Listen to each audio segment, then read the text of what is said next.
Okay, it's 10 o'clock. We're going to go ahead and get started here, folks. Well, good morning.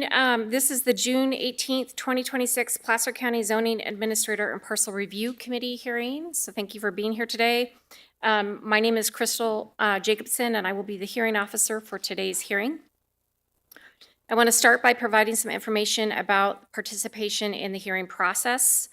The Planning Commission hearing room here today is open for in-person attendance. We also have a Zoom option available, so folks can participate online if they wish. Please also be advised that today's hearing is being recorded and will be available on the county's website under the Zoning Administrator Parcel Review Committee agenda. In-person comment will be offered during the meeting as well as comments online. When providing public comments, please come to the podium, state your name for the record, and begin your comments. You will have 3 minutes to comment. So everyone understands how the hearing process works. For each item on the agenda, I will first ask staff for a presentation on the item. I will then turn to the applicant, property owner, or representative to come to the podium, provide any additional information they wish for me to consider. And then after that, I will open up the hearing for public comment and invite folks to come up to the podium and provide comment or provide comment online.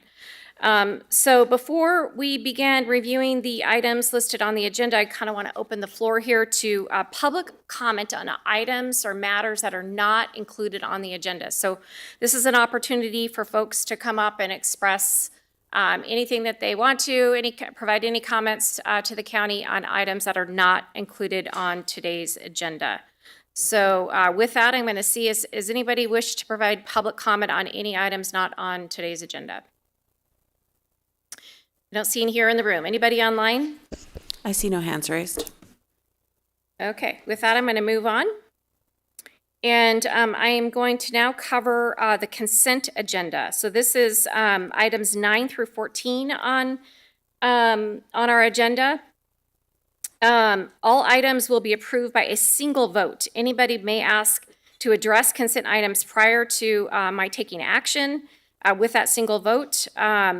And the item can be removed for discussion or hearing. So at this point, again, we're taking up consent items agenda item number 9 through 14. Is there anyone in the room that wishes to pull an item off of the consent calendar for discussion? Okay, anyone online? I see no hands raised. Okay, and I have no requests from staff to pull any of those items. So with that, I am going to take action to approve the consent agenda, items 9 through 14, as outlined in the agenda packet and staff reports.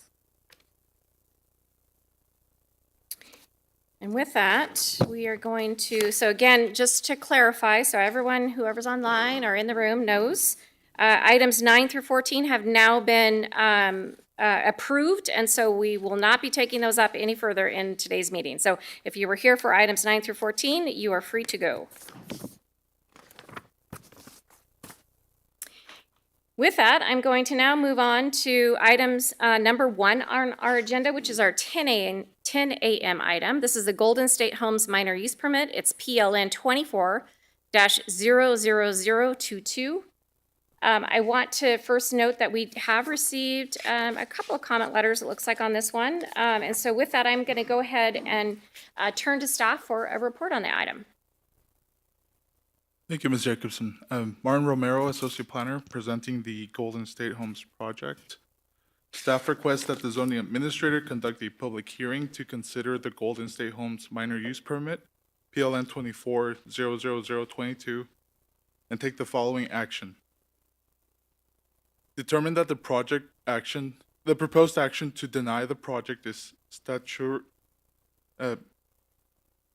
is exempt from environmental review pursuant to CEQA Guidelines Section 15270 and Placer County Code Section 183610G, projects which are disapproved, and deny a request for a minor use permit for the operation of a storage yard for landscaping equipment and vehicles.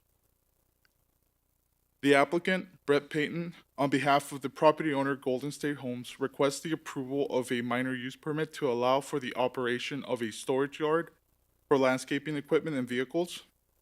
The subject property consists of an approximately 1.5 acre parcel zoned industrial combining use permit required, combining design scenic corridor with a Dry Creek West Placer community plan designation of industrial.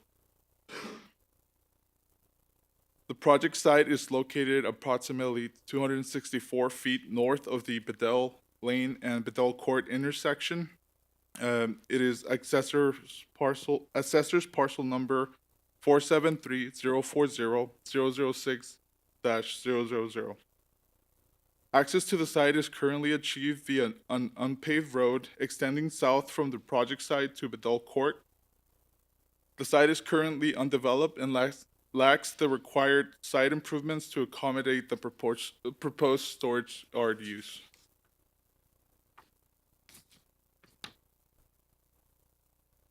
The site is surrounded by parcels zoned IN UPDC, developed with single-family residences on the southern and western property lines. Parcels zoned RSBX 3,000 square feet minimum, developed with single-family residences on the northern property line. And a developed unpermitted parking lot zoned IN UPDC on the eastern property line. The application came to the county in the way of a code enforcement complaint, CE 23-00433, for an unpermitted storage yard. A notice of violation was issued to the property owner on November 2nd, 2023, and the request for the minor use permit was submitted to the county on January 23rd, 2024. Following the initial review of the minor use permit application, county staff informed the applicant that the application was subject to environmental review pursuant to the California Environmental Quality Act, and that additional information was required to continue the processing of the application. The applicant's second submittal, provided in November of 2024, failed to address staff's comments to initiate environmental review. On April 1st, 2025, county staff met with the applicant to discuss the continued processing of the application. During this meeting, staff provided the applicant with an overview of the CEQA process and the required documents needed to initiate environmental review. At this meeting, the applicant disagreed with staff's determination that the project was subject to CEQA and that the site required improvements. After several letters and various discussions with the applicant to discuss the requirements for an environmental questionnaire and applicable technical studies, the applicant failed to submit the required documents within the designated deadlines. The applicant was notified that failure to provide the required documents within the specified timeframes would result in scheduling of a public hearing with the staff's recommendation to deny the project. To date, the applicant has provided a noise study, a biological resource assessment, a paleo records search, and a cultural resources records search. However, the noise study and biological resource assessment do not consider the required site improvements needed for the storage yard operation. Prior to drafting the staff report, the applicant had yet to provide the environmental questionnaire and the associated fee. On May 27, 2026, the applicant provided the environmental questionnaire fee, and on June 11, 2026, the applicant provided the environmental questionnaire form. Prior to this hearing, staff received 2 comment letters from members of the public in opposition of the Golden State Homes project. Based on the analysis contained in the report, staff recommends that the zoning administrator take the following action.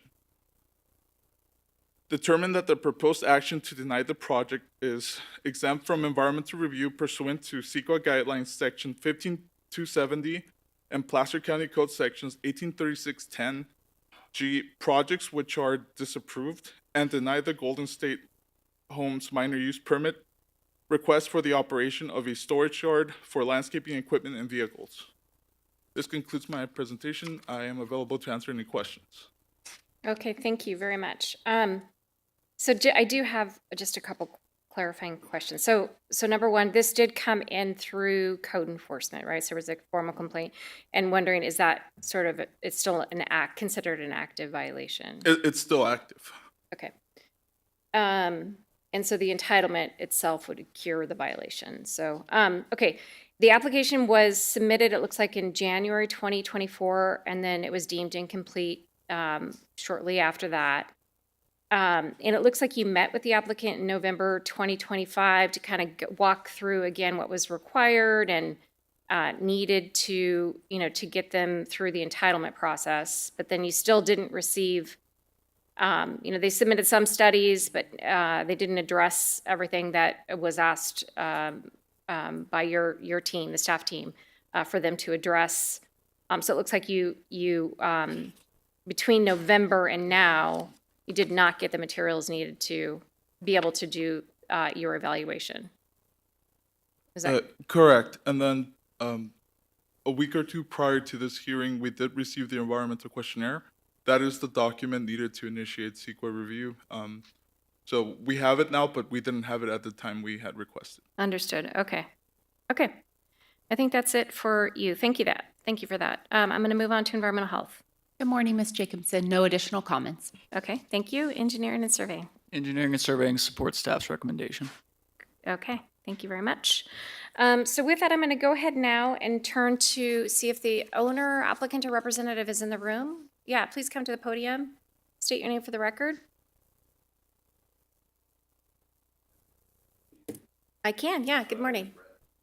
So we started this process whenever Martin has stated, so all those things are true.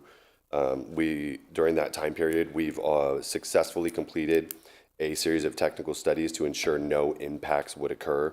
We did a biocultural, paleontological noise, and we also completed the environmental questionnaire. And it was late, but everything that the city has requested has been completed by me.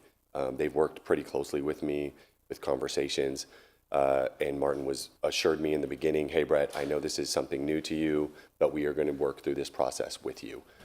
When we completed this study, everything was complete on my side, and they said, hey, go ahead and pay the $10,000 fee, and I think we're going to be able to get this hearing postponed. I was under the impression that I had a couple of weeks to do so, and so within, I believe, 2 or 3 weeks after the hearing, after it was set, I still paid the $10,000 fee. So I paid the $3,000 initial. I also paid the $10,000 under their guidance, and again, I was under the impression that I had a couple of weeks to pay it. They wanted to pay it within 1 week, which I think that was more of a miscommunication than anything. It was more verbal, and now here we are at the hearing. So I think they, more than anything, need more time because all the things that they have requested, now they have. The last thing, I believe, was the environmental questionnaire, Martin, right? And you said that you received that a couple of weeks ago, and that was the last thing that Yeah, so address. Oh, yeah, I'm sorry. address I it to me. That's apologize. okay. My bad. I was just getting confirmation. No, I'm that's sorry. okay. Yeah, he confirmed it. Looks like you did submit that recently So- before the hearing. So now everything on my side has been completed, and I've complied with what the city has asked for and what they're looking for. And so what I'm requesting is approval to move forward and for them to have more time to look at their study. He also stated that they had comments regarding the environmental, but I never received those comments to send to my environmental team to respond to them. So I think at this point we need more time, or I don't need more time because I'm finished, but I believe that the city would need more time to review. So I'm requesting that we get more time. Okay, so it's been a couple years. Yes. So originally I believe that there was a separate planner in the beginning, and it seemed like there was going to be more time. there was, someone was promoted, I believe. There was a, I do not remember what her name was. And so that changed. And so then I ended up working with Martin and someone else. And give me a second. I'm trying to work through where I'm at in there. They changed. We were going back and forth on if we were going to actually need the CEQA process and environmental. So we had those conversations multiple times. We had one meeting with them, and they said that they were going to get back to me. That took a month or so, or however long it took.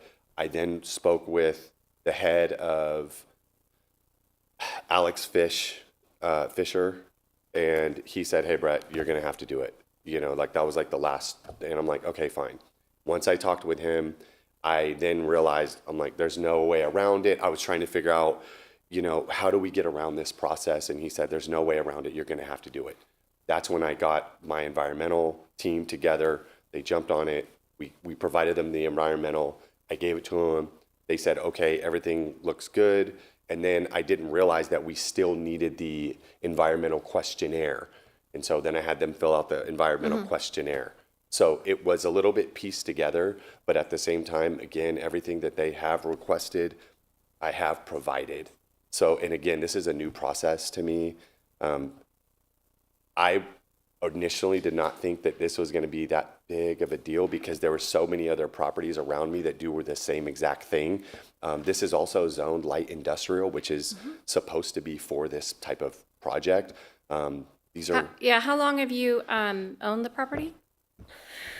5 years, 6 years. And you've been in business? No, I think this company has been there renting it for 3 years. So once we received the code violation, then we started addressing the process. And we didn't think that this process was going to be such a deep process. Like the environmental team cost $25,000 just to do these studies. And we're like, this is a parking lot and everybody else is doing the same thing around us. Why are we getting kind of, tunneled to have to do and jump through all these hoops? In which that's what we had the meetings for originally, to push this back, to say, hey, like, what's going on here? Eventually I said, okay, fine, I'll pay the fee, which was $3,000, $10,000, and now the $25,000. So I'm in it to about $38,000 to $39,000. Yeah, I mean, yeah. Which I is mean, the what I reason gotta you're pay here to today play. is because there was a notice of violation, right? We were informed of an active business on site that was acting without a permit. And so that's really the reason. And there could be others in the area, and those sometimes come forward in the same fashion. But Right. you're right, it is industrial, which is great, right? It's Yeah. it's a use that's allowed with the proper permitting. Right. But there's due diligence in going into business, right? That you look into what the requirements are for that business. So that was why I was asking. So thank you for that. Okay.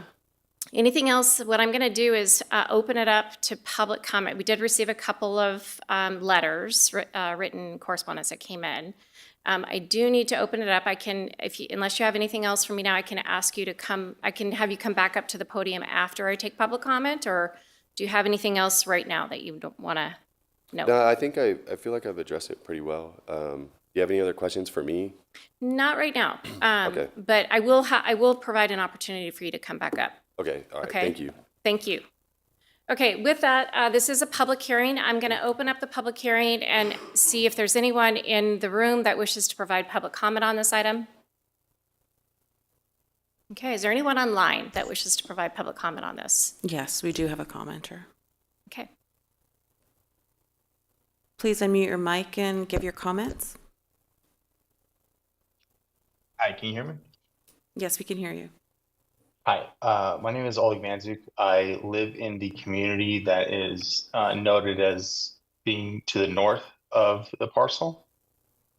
And so I don't have necessarily any comments on the recommendation by the staff, but I did want to just highlight the comment that was made on page 1. It's the last sentence of page 1 about a developed unpermitted parking lot that is directly to the east of that unit or of that parcel.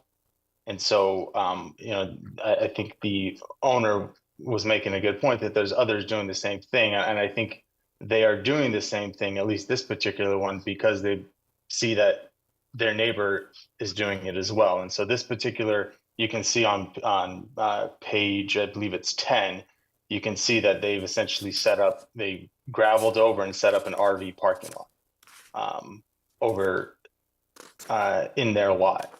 My biggest issue there is that there was a fire in that lot just in September of 2020, and the firefighters could not access the lot. They had to come over our retaining wall, or not the retaining wall, but the wall separating the residential community and these two properties. They had to come through our backyards and climb over to get and put out the hot spots. And there was ashes that were kind of just floating into everyone's backyard. And so now if they do park RVs up against the northern boundary of their gravel lot and one of those catches fire, that's going to be a lot different than a grass fire, which is what occurred earlier. I mean, now essentially the whole thing is 5 foot tall weeds. But I just wanted to point that out, and it was sort of a footnote in the report for this parcel ending, or in the 005 parcel, and I think this one is 006, so it's not directly related. But I did just want to make sure that we highlighted the fact that now there's 2 parking lots, whereas before there was just one, which is the one that's in question now. But subsequent to that, it looks like his neighbor to the east did his within the past year. Okay, thank you for that. I did see that, I think you provided a comment letter noting that as well. Okay, so I appreciate that. So on that, I want to just mention that, the item before us here today is the site that is, under review, the Golden State Homes minor use permit. So I do want to comment on that, though. I appreciate you bringing that to our attention. And what I'm going to do is just have you reach out to staff, and they can talk about how to, if you wish to provide, a formal sort of inquiry or complaint on the neighboring property, you can do so. But that neighboring property, just to be clear, is not under review today. But there is a way for you to inquire about it or lodge a complaint if you wish to do so. And so if you reach out to our staff planner, they can point you in the right direction on that. So I do appreciate your comments on that. And appreciate your comments on the site in question today as well. So thank you for that. Okay, is there anyone else online that wishes to provide comment on this item? I see no other hands raised. Okay, I'm going to go ahead and have the applicant come on back up.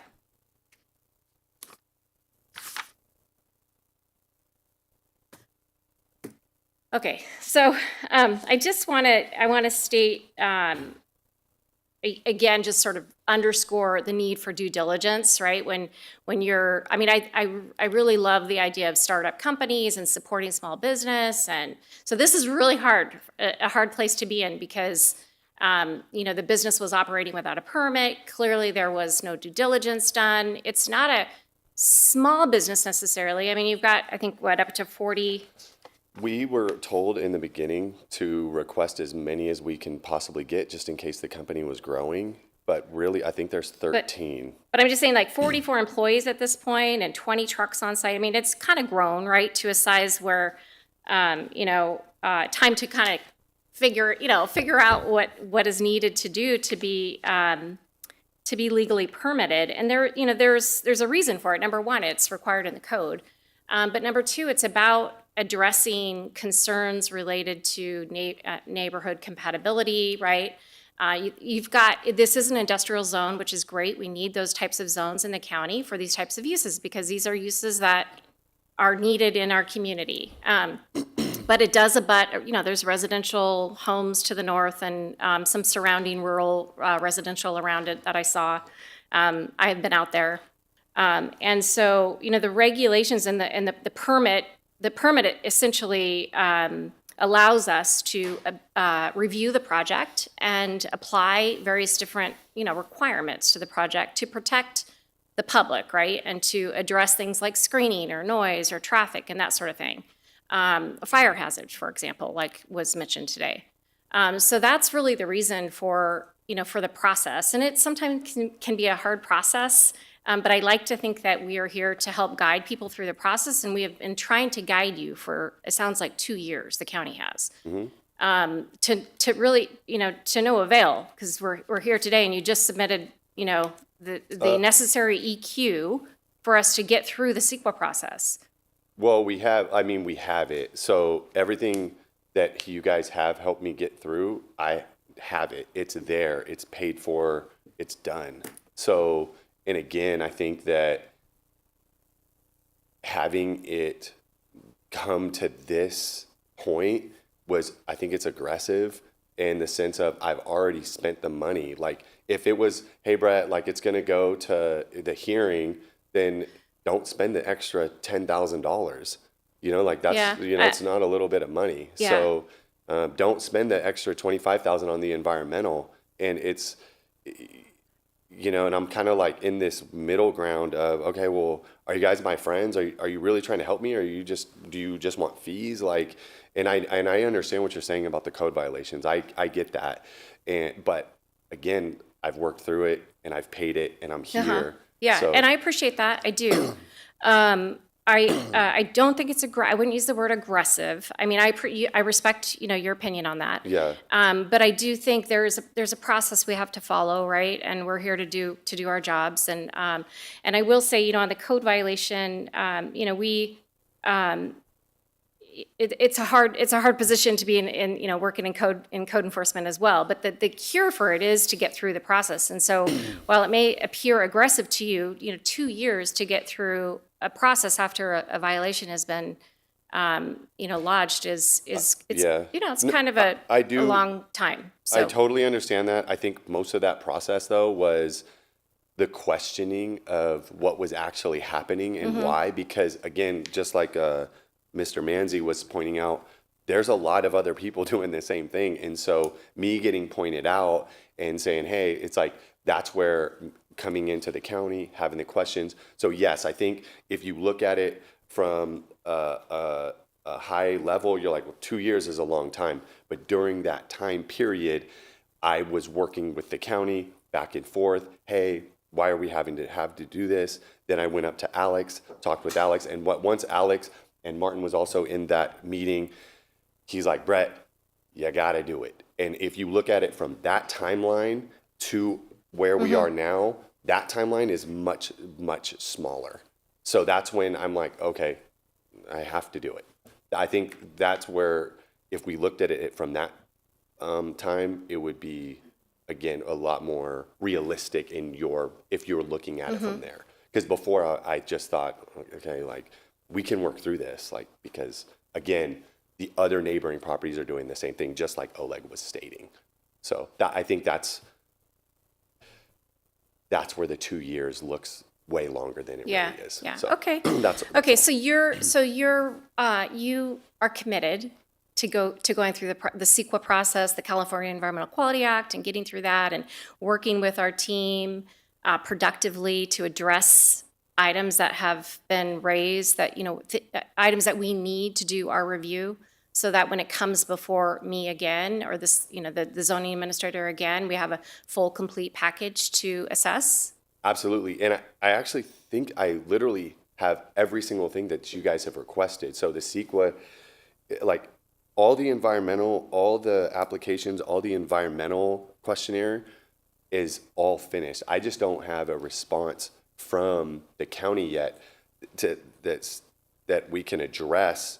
Because I know in the very beginning they said we're going to need paved roads and all these things, which I said, okay, no problem. We can work through that problem. But now here, I don't have those responses because they haven't reviewed the environmental Yeah, package. they'll But review it, and I mean that's you'll get comments back, right, on things that need to be addressed. That's typical for that Yes. process, for there Yes. to be some back and forth. But you are committed to, that is your request, is that it be continued and allow some time? Absolutely, yes. I fully plan on improving the lot. Like it's already, we're good. I did the back end work. Now I have to do like the real work, I guess. So Yeah, it's not just improving. I mean, there's costs that will be incurred, with the improvements, but it's also just getting through, that SQL analysis. There's a lot of things that need to be sort of checked off for a project of this type. So, but yeah, okay. So you're committed to that. Yes, so, I'm absolutely got it. committed. It's Okay, official. I'm It's going to on go ahead and record. have you take a seat. Okay.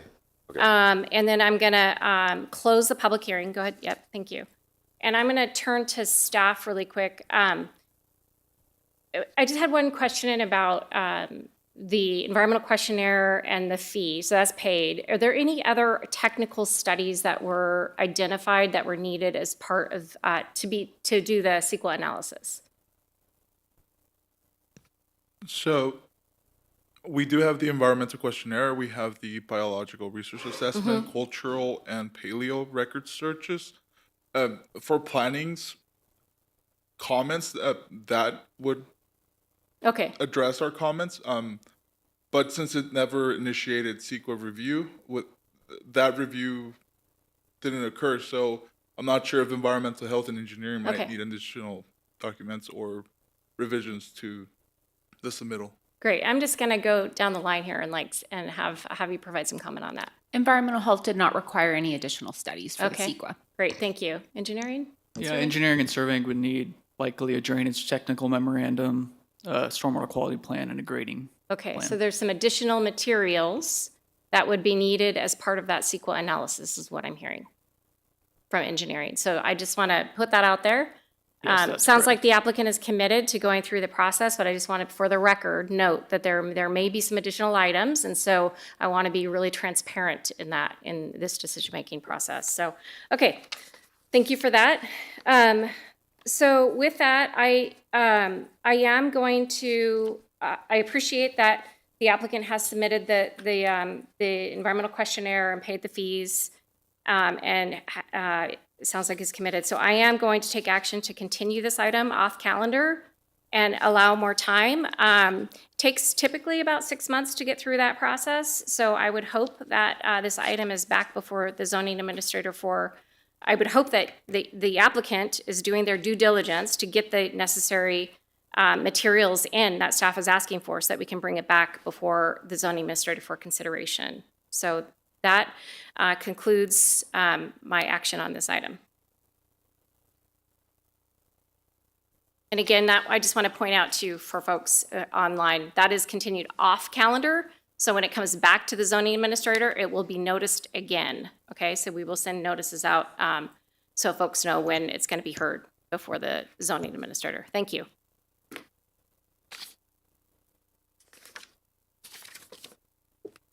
Okay, I'm going to move on now to item number 2. We've got some staffing, shifting of staff here at the table, so I'm going to let them get settled in. Item number 2 is our 10:05 item. We're running a little bit late here. It's a variance, Potentia, I don't know if I got that right.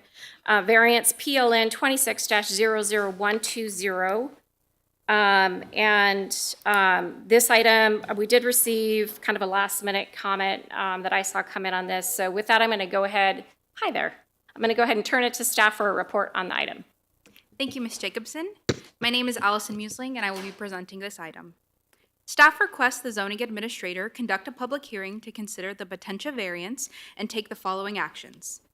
Determine the project is categorically exempt from environmental review in accordance with sections 15303 and 15305 of the California Environmental Quality Act guidelines and Placer County Code sections 18.36.050, Class 3, new construction or conversion of small structures, and 18.36.070, Class 5, minor alterations in land use limitations, and approve a variance to allow for construction of a 4,984 square foot single-family residence to be located 35 feet from the east front property line where a 50-foot setback is normally required, in accordance with Placer County Code, Section 17.60.100, variance, subject to the recommended conditions of approval and findings.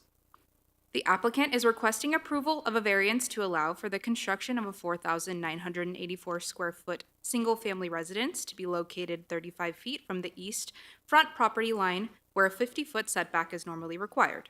The subject property is zoned residential agriculture, combining a minimum building site of 4.6 acres and is located at 7650 Memory Lane in the unincorporated Granite Bay area. The parcel is 0.72 acres in size, which is 84% smaller than the 4.6 acre minimum required under its zoning and rural residential land use designation. Historic assessors maps show the parcel has existed in this undersized form since the 1960s, making it a legal non-conforming lot. All adjacent parcels are also non-conforming to parcel size, and development within setbacks is common in this area. Along Memory Lane, 4 of the 11 non-conforming parcels have approved variances, and 4 more appear to have structures within setbacks and permits could not be located. Current setback requirements restrict development on about 20,730 square feet of the parcel, leaving about 34% of the parcel buildable under applicable development standards. Moving the proposed residence towards the rear would still result in a setback encroachment due to the limited building envelope, and development cannot shift south because that area is reserved for the proposed leach field and 100% repair area. One public comment was received for this project. The comment expressed concerns regarding disruption of established rural character through the approval of additional setback variances along Memory Lane, potential for decreased access for emergency response, and potential encroachment on utility easements. The commenter also requested that the project not be exempt under CEQA sections 15303 and 15305 and go through a full environmental review. In response, staff provides the following comments. The front setback variant requested is for 35 feet from the front property line, where 50 feet is normally required. This will not be measured from the center line of Memory Lane. The commenter expressed concerns over the proposed home being 2 stories and altering the agricultural nature of the community. Although 2-story homes do occur and are allowable within the vicinity, the proposed home will only be 1 story. The allowable height in the zone district is 36 feet, and site plans for the home demonstrate a maximum height of 24 feet. The design of the project is consistent with the standards within the Granite Bay Community Plan. With the requested front setback variance applied, the front portion of the garage and home will encroach up to 15 feet into the front setback. As stated previously, variances for setbacks have been approved along Memory Lane, and development within setbacks has occurred in the area. The requested variance would not constitute a grant of special privileges inconsistent with the limitation upon other properties in the vicinity. Regarding safety concerns, the proposed project was reviewed by the Placer County Fire Department as well as the South Placer Fire Department. Neither fire department had concerns for emergency response accessibility or any conditions for the project. The proposed development will not be encroaching into any easements for utilities, and Environmental Health reviewed the project and had no comments or conditions regarding it. The project would have on-site sewage disposal system and is not proposing nor required to connect to public sewer. With regards to CEQA categorical exemptions, staff concluded the request is consistent with Class 3 because the project is for a single-family residence in a zone which permits residential uses consistent with CEQA guidelines. The request is also consistent with Class 5 because the variance request is in an area with an average slope of less than 20%, would not result in the creation of any new parcel, and would not result in any changes to land use density, nor would any new building sites be created. There are no sensitive habitats on site, including aquatic resources. The project is subject to a land conversion authorization as required by the Placer County Conservation Program, PCCP, and the applicant has supplied the requisite information in land conversion fees consistent with PCCP requirements.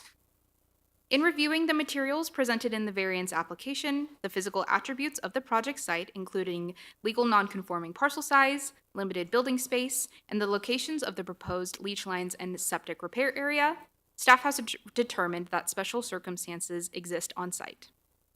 Based on the analysis contained in the report, staff recommends that the zoning administrator take the following actions: determine the project is categorically exempt from the environmental review in accordance with sections 15303 and 15305 of the California Environmental Quality Act guidelines and Placer County Code sections 18.36.050 and 18.36.070.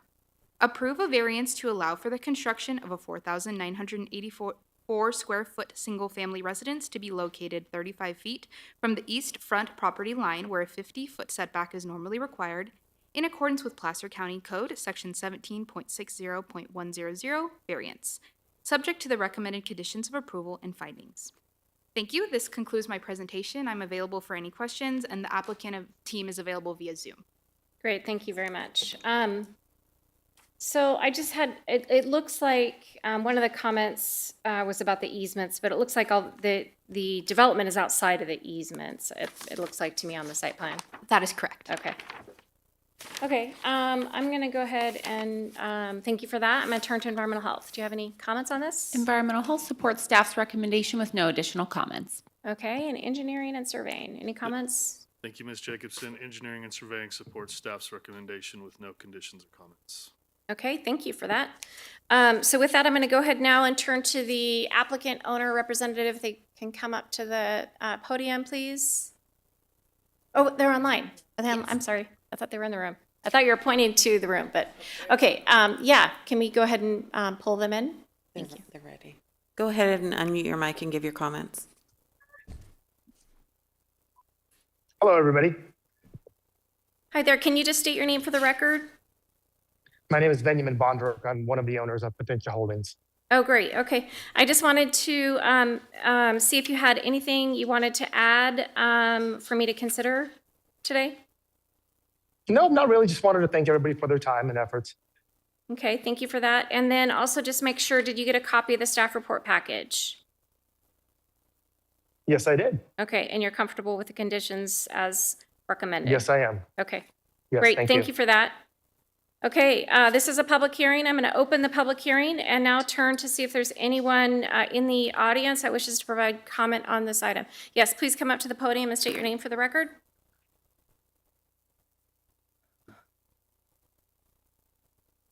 My name's Virgil Anderson. My wife and I live across the street from this parcel. We take no exception to the home being built there. My only question is exactly where the road is and where they're going to start the 35. Is it from the center? The road is 90% on to their property and 10% onto mine. And are they going to go to start the 35 feet from the edge of the road, essentially? Or from the center of the road? I believe it's from edge of easement of the road, but I'm going to turn to staff on that real quick. It's from the edge of the road, so not from the center line. Edge of road. Okay. Okay, Thank and you. is that the paved road or the easement? That's from the easement, if I'm correct. Edge of easement.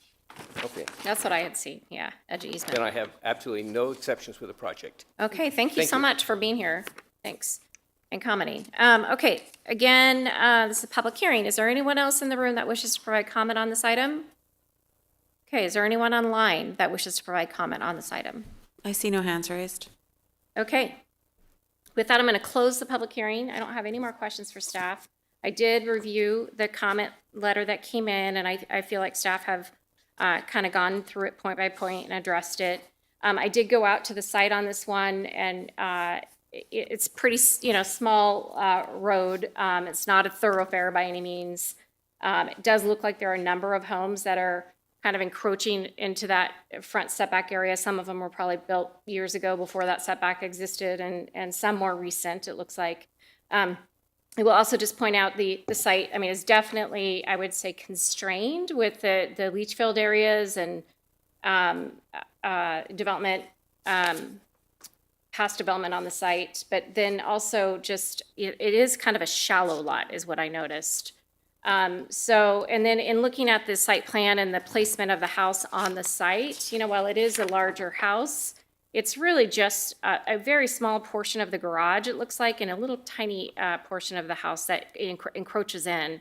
So it's not a significant encroachment into that front setback. And again, it's a kind of a road that, it dead ends. It's a dead end road. It's not a thoroughfare, kind of a small road. So with that, I am going to take action to first determine that this project is categorically exempt from the environmental review in accordance with sections 15.303 and 15.05 of the California Environmental Quality Act. And then I'm also going to take action to approve the variance to allow for construction of the home on the property and be located at 35 feet from the edge of the front setback. And And that action is based upon the findings contained in the staff report and my findings summarized here today, and is subject to the conditions of approval listed in the staff report package. I also want to point out that since we did receive public comment, I cannot waive the appeal period. So there is a 10-day appeal period before this decision becomes final.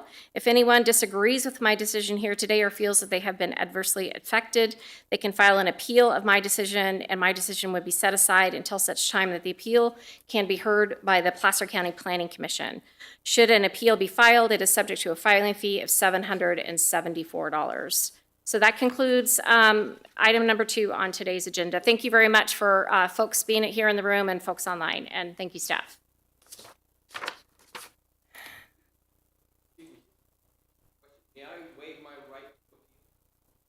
We had someone else that provided comments, but I appreciate that. Thank you. Okay, I'm moving on to item number 3 on today's agenda. This is the 10:10 a.m. item. It's Ivan's Recycling Administrative Review Permit and Design Review. It's PLN 26-00115. I have not received any public comment in terms of written correspondence that came in, but I'm going to go ahead and turn to staff for a report on the item. Thank you, Ms. Jacobson. Again, Allison Musling, and I will be presenting this item.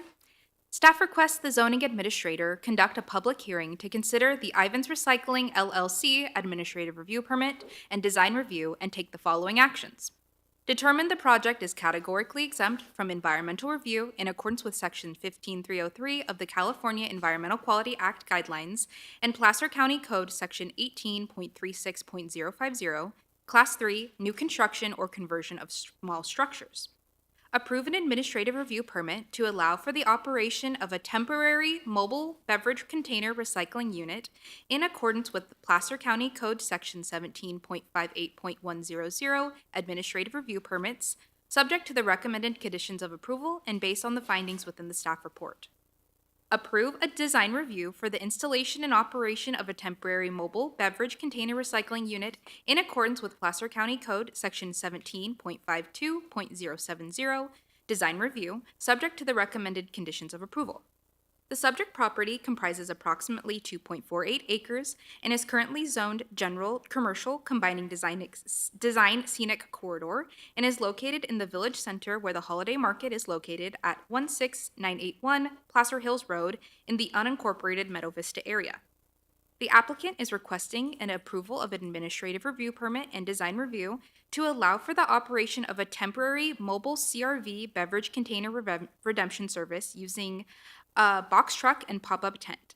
All proposed operational components would be within 3 designated parking spaces located on the north side of the subject parcel within the existing parking lot, directly adjacent to the existing masonry wall along the north edge of the parking lot. Operational hours are proposed to occur 2 days per week, Mondays from 7 a.m. to 3 p.m. and Sundays from 7 a.m. to 6 p.m. A property is currently developed with office buildings, a grocery store, and a paved parking lot. Access to the site is available from 2 driveways on the east of the property off of Placer Hills Road. The property is surrounded by parcels designated general commercial and low-density residential.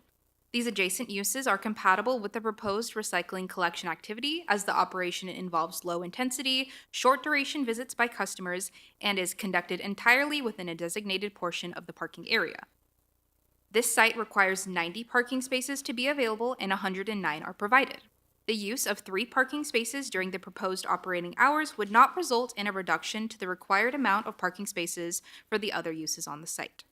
No comments from the public were received at time of preparation of this report. Based on the analysis contained in this report, staff recommends that the zoning administrator take the following actions. Determine the project is categorically exempt from the environmental review in accordance with Section 15303 of the California Environmental Quality Act guidelines and Placer County Code Section 18.36.050, Class 3, new construction or conversion of small structures. Approve an administrative review permit to allow for the operation of a temporary mobile beverage container recycling unit in accordance with Placer County Code Section 17.58.100, administrative review permits, subject to the recommended conditions of approval and based on the findings within the staff report. approve a design review for the installation and operation of a temporary mobile beverage container recycling unit in accordance with Placer County Code Section 17.52.070, design review, subject to the recommended conditions of approval. This concludes my presentation. I'm available to answer any questions, and the applicant is in the room if you have any questions for them as well. Great, thank you very much. I don't have any questions at this time. I'm going to turn to Environmental Health. Do you have any comments on this item? Environmental Health supports staff's recommendation, subject to our conditions in the staff report. Great, thank you. Engineering and Surveying, anything to add? Engineering and surveying supports staff's recommendation with the conditions listed in the staff report. Great, thank you very much. Okay, with that, I'm going to go ahead and turn to the owner, applicant, or representative. If they're here, please come to the podium and state your name for the record. Hi, my name is JC Levitt. Good morning. Good morning. I just want to see, number one, did you get the staff report package? I You're did. comfortable with the conditions? Yep. Okay, and then do you have anything else you want to add to the record for me to consider? I don't No. think so. Okay, great. Thank You. You can take a seat. Okay, this is a public hearing, so I'm going to open the public hearing and see if there's anyone in the room that wishes to provide comment on this item. Okay, anyone online that wishes to provide comment on this item? I see no hands raised. Okay, I'm going to close the public hearing, and I'm going to take action first to determine that this project is categorically exempt from the California Environmental Quality Act, and that is based upon the findings contained in staff's report.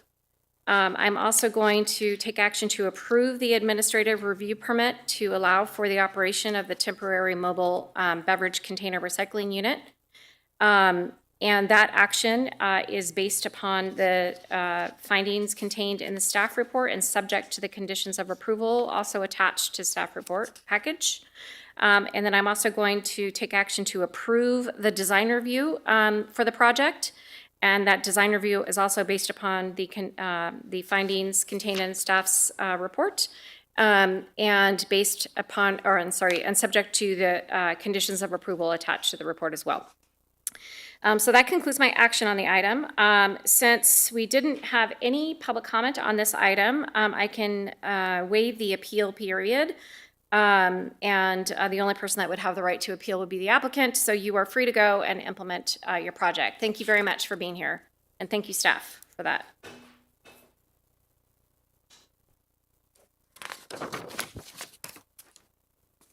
Okay, we are going to move on now.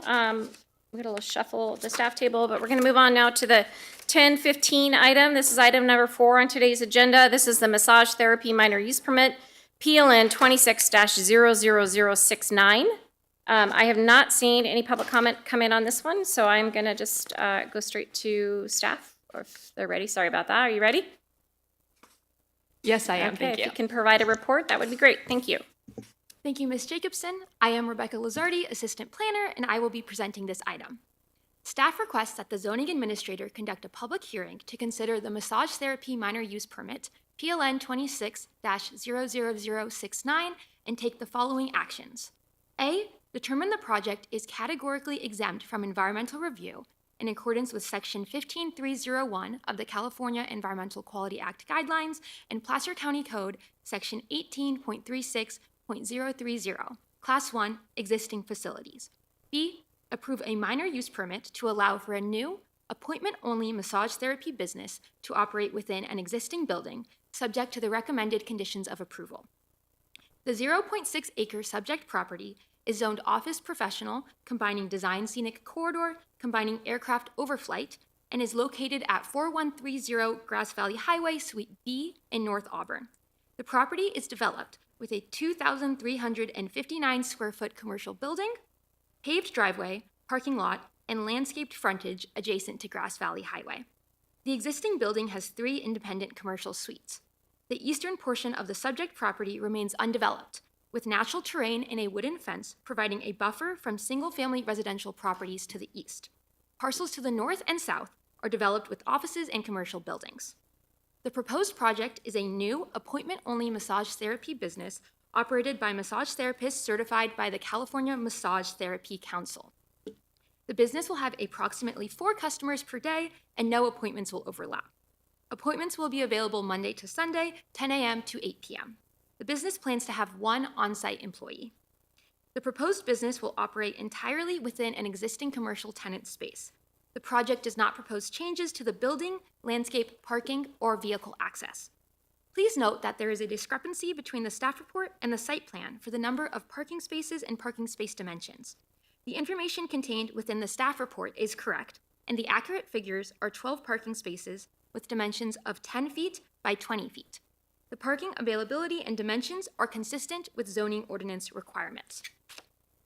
The property is within Compatibility Zone C2 of the Auburn Municipal Airport Land Use Compatibility Plan.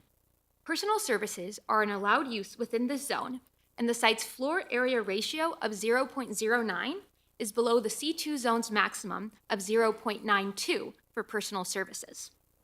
The proposed project is consistent with the Office Professional Zone District, as personal services are allowed within the zone district. The project is also in accordance with the Placer County General Plan and the Auburn-Bowman Community Plan, which both promote low-intensity commercial uses that serve as a buffer between residential and higher-intensity commercial uses.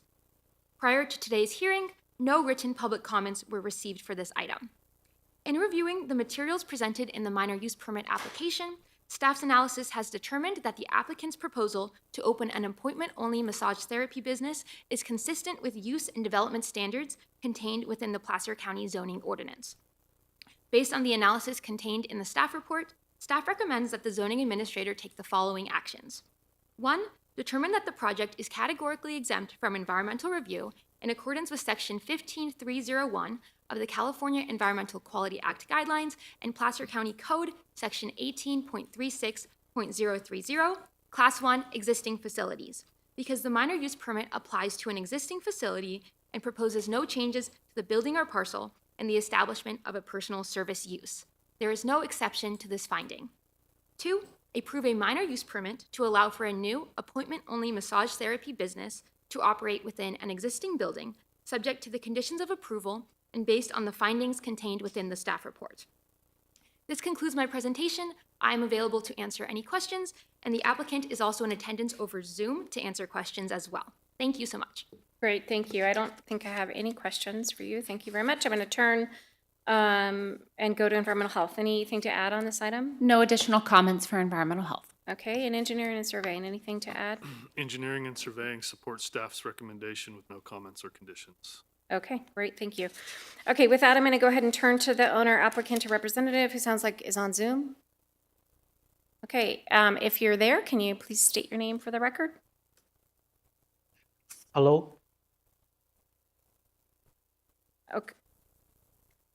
Okay.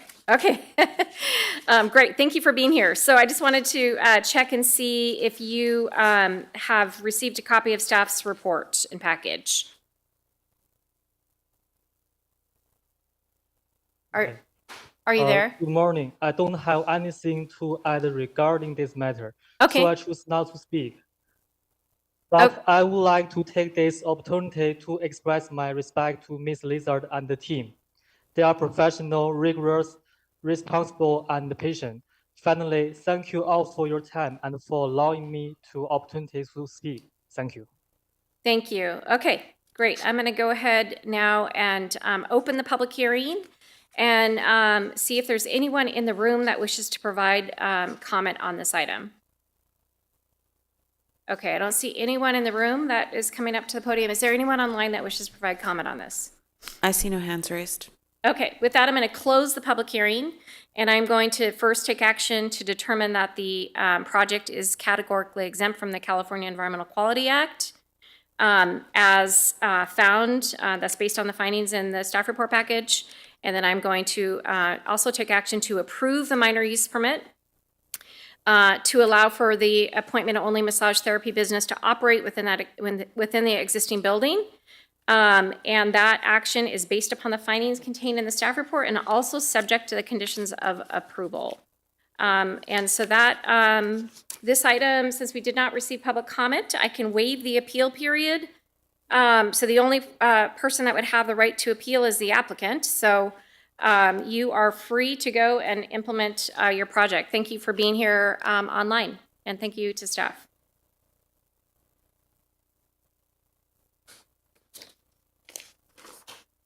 Okay, we're going to move on now to the 10:20 timed item. We're running a little bit behind. Sorry about that, folks. This is item number 5 on today's agenda. This is the Mentes Outdoor Kitchen Conditional Use Permit Modification, PLN 25-00418. And on this item, I also have not seen anything come in terms of like written public comment or correspondence. So I'm going to turn to staff for a report on the item. Thank you, Zoning Administrator Ms. Jacobson. Nazar Salem, Senior Planner presenting. Staff requests that the Zoning Administrator conduct a public hearing to consider a request from the applicant, Ryan Gassaway, on behalf of the property owners, William and Lisa Mentesh, for approval of a modification to a conditional use permit through application PLN 25-00418. Take the following actions. Determine that the project is categorically exempt from the environmental review in accordance with sections 15303, Class 3, new construction or conversion of small structures, and 15305, Class 5, minor alterations in land use limitations of the California Environmental Quality Act guidelines, and sections 18.36.050 and 18.36.070 of the Placer County Environmental Review Ordinance, Placer County Code, Chapter 18. B, approve the conditional use permit modifications to the Morgan Creek Golf and Country Club subdivision and conditional use permit, SUB 325, CUP 1844A, to allow the construction of a 406 square foot attached covered patio and outdoor kitchen to be located 3 feet from the western side property line, where 5 feet is normally required, in accordance with Placer County Code Section 17.58.130, conditional use permit, and 17.54.090E, modifications to PD or cluster lot development, subject to the recommended conditions of approval and based on the findings within the staff report. For background, the subject site, Lot 87, is roughly a third-acre residential property developed with a 2,838 square foot, two-story, single-family residence and an in-ground swimming pool, and an attached covered patio with an outdoor kitchen. This property has a flat topography and is located within Village B, south of Dry Creek in Morgan Creek Golf and Country Club subdivision, an established residential neighborhood characterized by similarly sized lots and residential development. As stated earlier, the proposed project is to modify a conditional use permit to allow an already constructed 406 square foot covered outdoor kitchen to occur partially within the established side setback. This modification would only apply to Lot 87. On November 10th, 2025, a building permit, BLD 25-06440, was issued for the subject property or subject project. However, during the field inspection, a building official noted that the corner of the proposed covered patio was constructed 3 feet from the side property line, where the plans had shown improvements at a setback of the conforming 5 feet.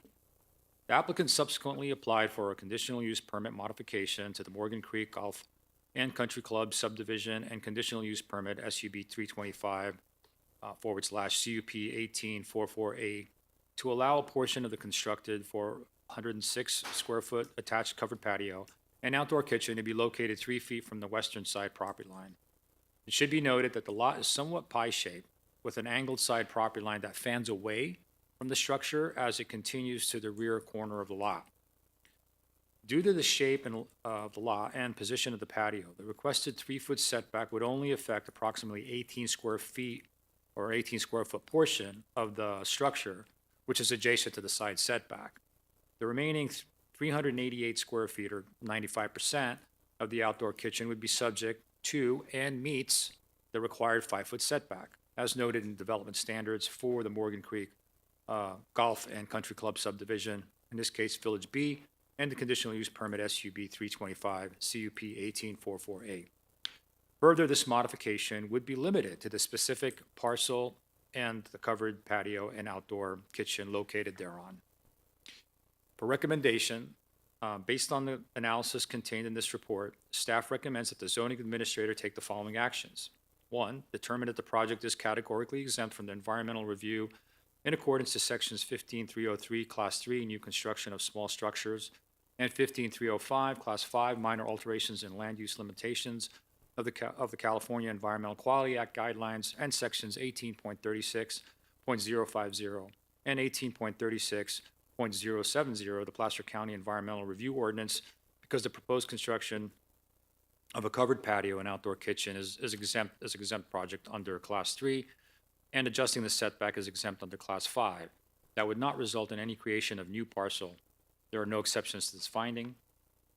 2, approve the modification to the conditional use permit for Morgan Creek Golf and Country Club subdivision and conditional use permit to allow, or SUB 325-1844A, to allow construction of a 406 square foot attached covered patio and outdoor kitchen to be located 3 feet from the western side property line, where 5 feet is normally required, in accordance to Placer County Code, sections 17.58.130, conditional use permit, and 17.54.090E, modifications to planned development or cluster lot development, subject to the recommended conditions of approval and based on the following findings.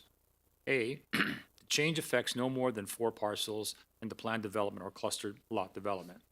B, such modifications do not result in a larger structure, i.e. no larger building footprint than could otherwise be constructed pursuant to the limitations shown in section 17.54.100A2 or 17.54.100A3 or 17.54.115, or the basic standards listed as being applicable to the use property in question in the basic zone district wherein that the use property is located, whichever is least restrictive. It should be noted that all other development standards in the prescribed development sheet is being met. C, the proposed structure does not violate any applicable conditions, covenants, and restrictions. They do have approval from the HOA for the project. D, the proposed use is consistent with all applicable provisions of this chapter and applicable provisions of other chapters of this code. E, the proposed use is consistent with applicable policies and requirements of the Placer County General Plan and the Dry Creek West Placer County Community Plan. F, the establishment, maintenance, or operation of the proposed use or building will not, under the circumstances of the particular case, be detrimental to health, safety, peace, comfort, and general welfare of the people residing or working in the neighborhood of the proposed use, or be determined or injurious, or be detrimental or injurious to the property or improvements in the neighborhood or to the general welfare of the county. G, proposed project or use will be consistent with the character of the immediate neighborhood and will not be contrary to its orderly development. And lastly, H, the proposed project will not generate a volume of traffic beyond the design capacity of all roads providing access to the project. This concludes my presentation. I'm available for questions. Thank you. I don't have any questions at this time. I'm going to turn to environmental health. Do you have anything to add for the record? No additional comments. Okay, engineering and surveying, anything to add for the? Engineering and surveying supports staff's recommendation with no comments or conditions. Okay, thank you very much. Okay, I'm now going to turn to see if the owner, applicant, or representative is either here in the room or online. They're not? I don't see them present. Okay, and we don't have anybody raising their hands? Okay. This is a public hearing, so I'm going to open the public hearing and see, is there anyone in the room that wishes to provide comment on this item? Okay, anyone online that wishes to provide comment on this item? I see no hands raised. Okay, seeing none, I am going to close the public hearing, and I'm going to take action first to determine that this project is categorically exempt from the California Environmental Quality Act. And then I'm also going to take action to approve the conditional use permit modification to allow for the covered patio. It does look like it's just a pretty small little portion that's actually in the setback. My action here today is based upon the findings contained in the staff report and subject to the conditions of approval also outlined in staff's report package. Since we did not have any public comment on this item, I can waive the appeal period. So the only person that would have the right to appeal is the applicant. That concludes, so the appeal period has been waived, and that concludes this item. Thank you very much.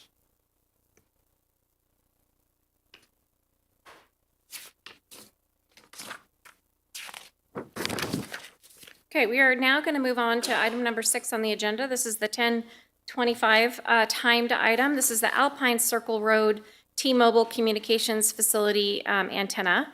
a stealth monopine.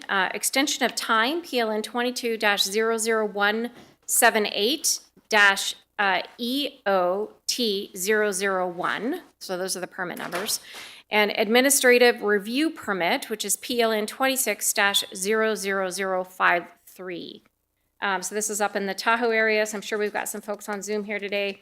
I did want to point out, it looks like I do have a copy of a proposed errata for this item, so just a heads up, I've got a copy of that. We've also received, I would say, extensive public comment on this, both in opposition and support, and received a lot of material last night, which I have had a chance to look through. And so with that, I'm going to go ahead and just turn to staff for a report on the item.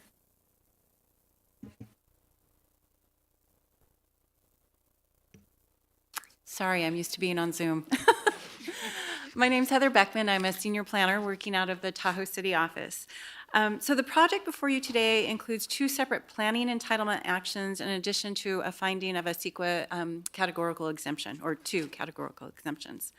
So the first planning entitlement action is a 2-year extension of time to a previously approved T-Mobile cellular administrative review permit. We also refer to it as an ARP. And this is for the replacement of an existing 36-foot tall monopole with an 85-foot tall monopine that would be 90 feet tall to the top of the faux branches.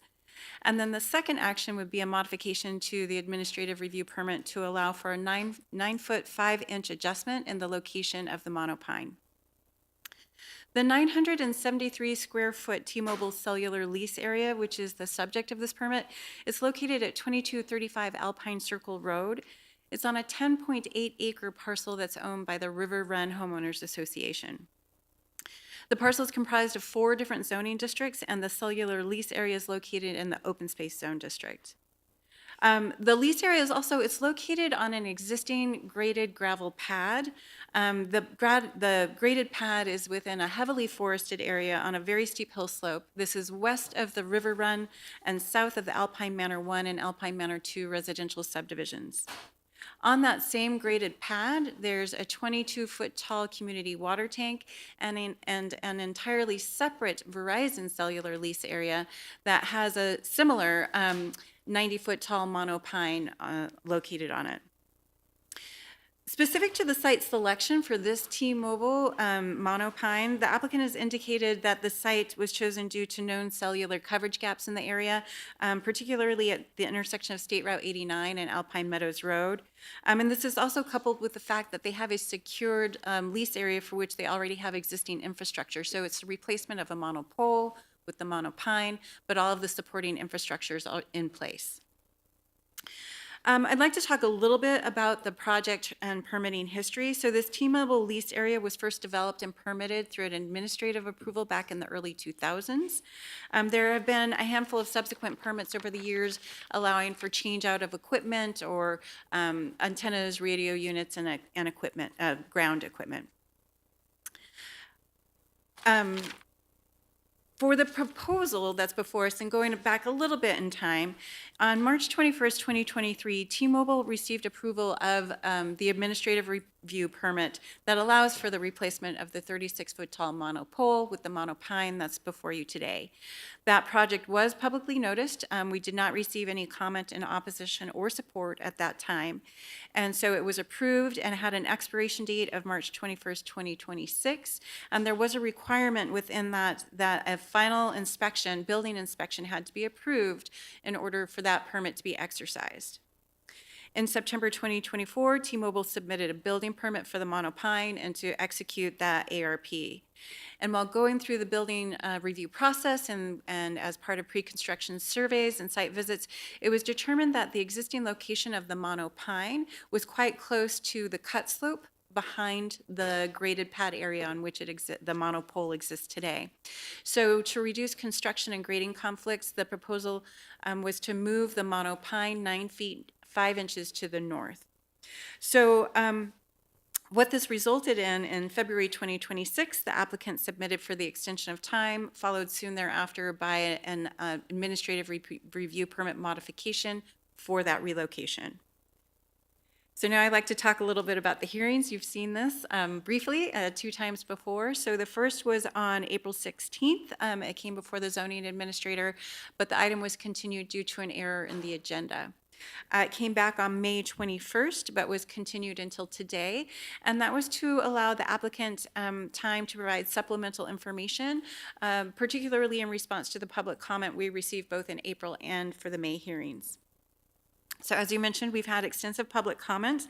Comments have come in as early as this morning, so forgive me if my tally is not 100% correct, but I believe we have 38 public comments, 26 in opposition, and those are primarily from the Alpine Manor 1 residents, and 12 in support, and those are all from the River Run residents.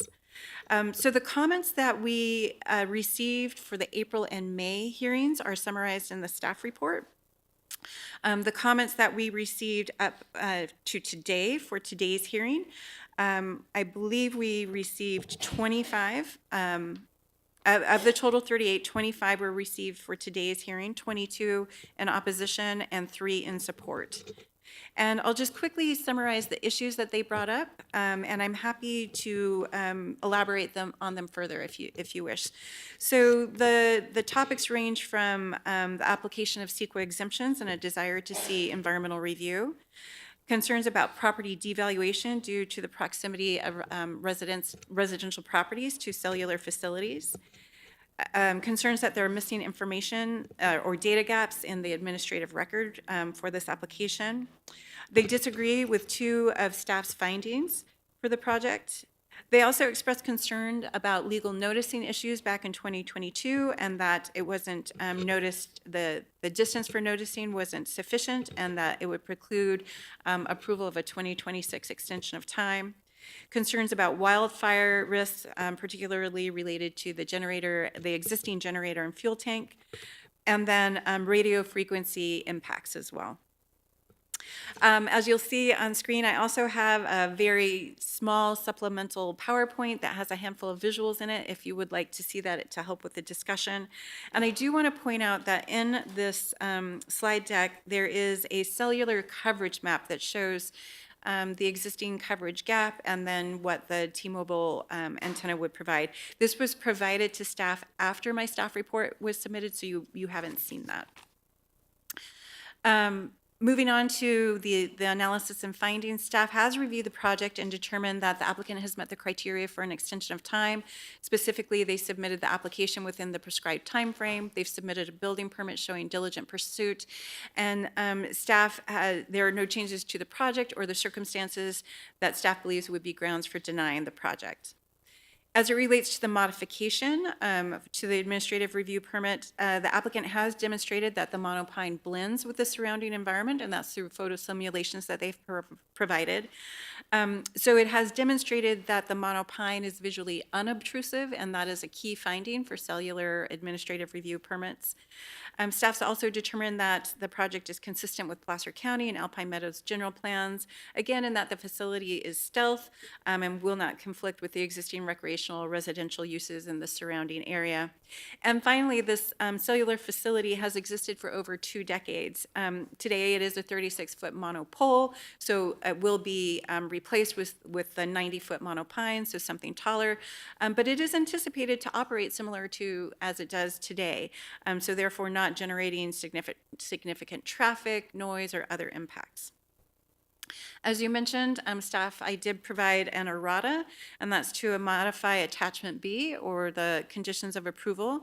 And the request is to remove condition number 13. This condition speaks to the applicant being required to resolve any television or other reception interference should it occur as a result of the monopine.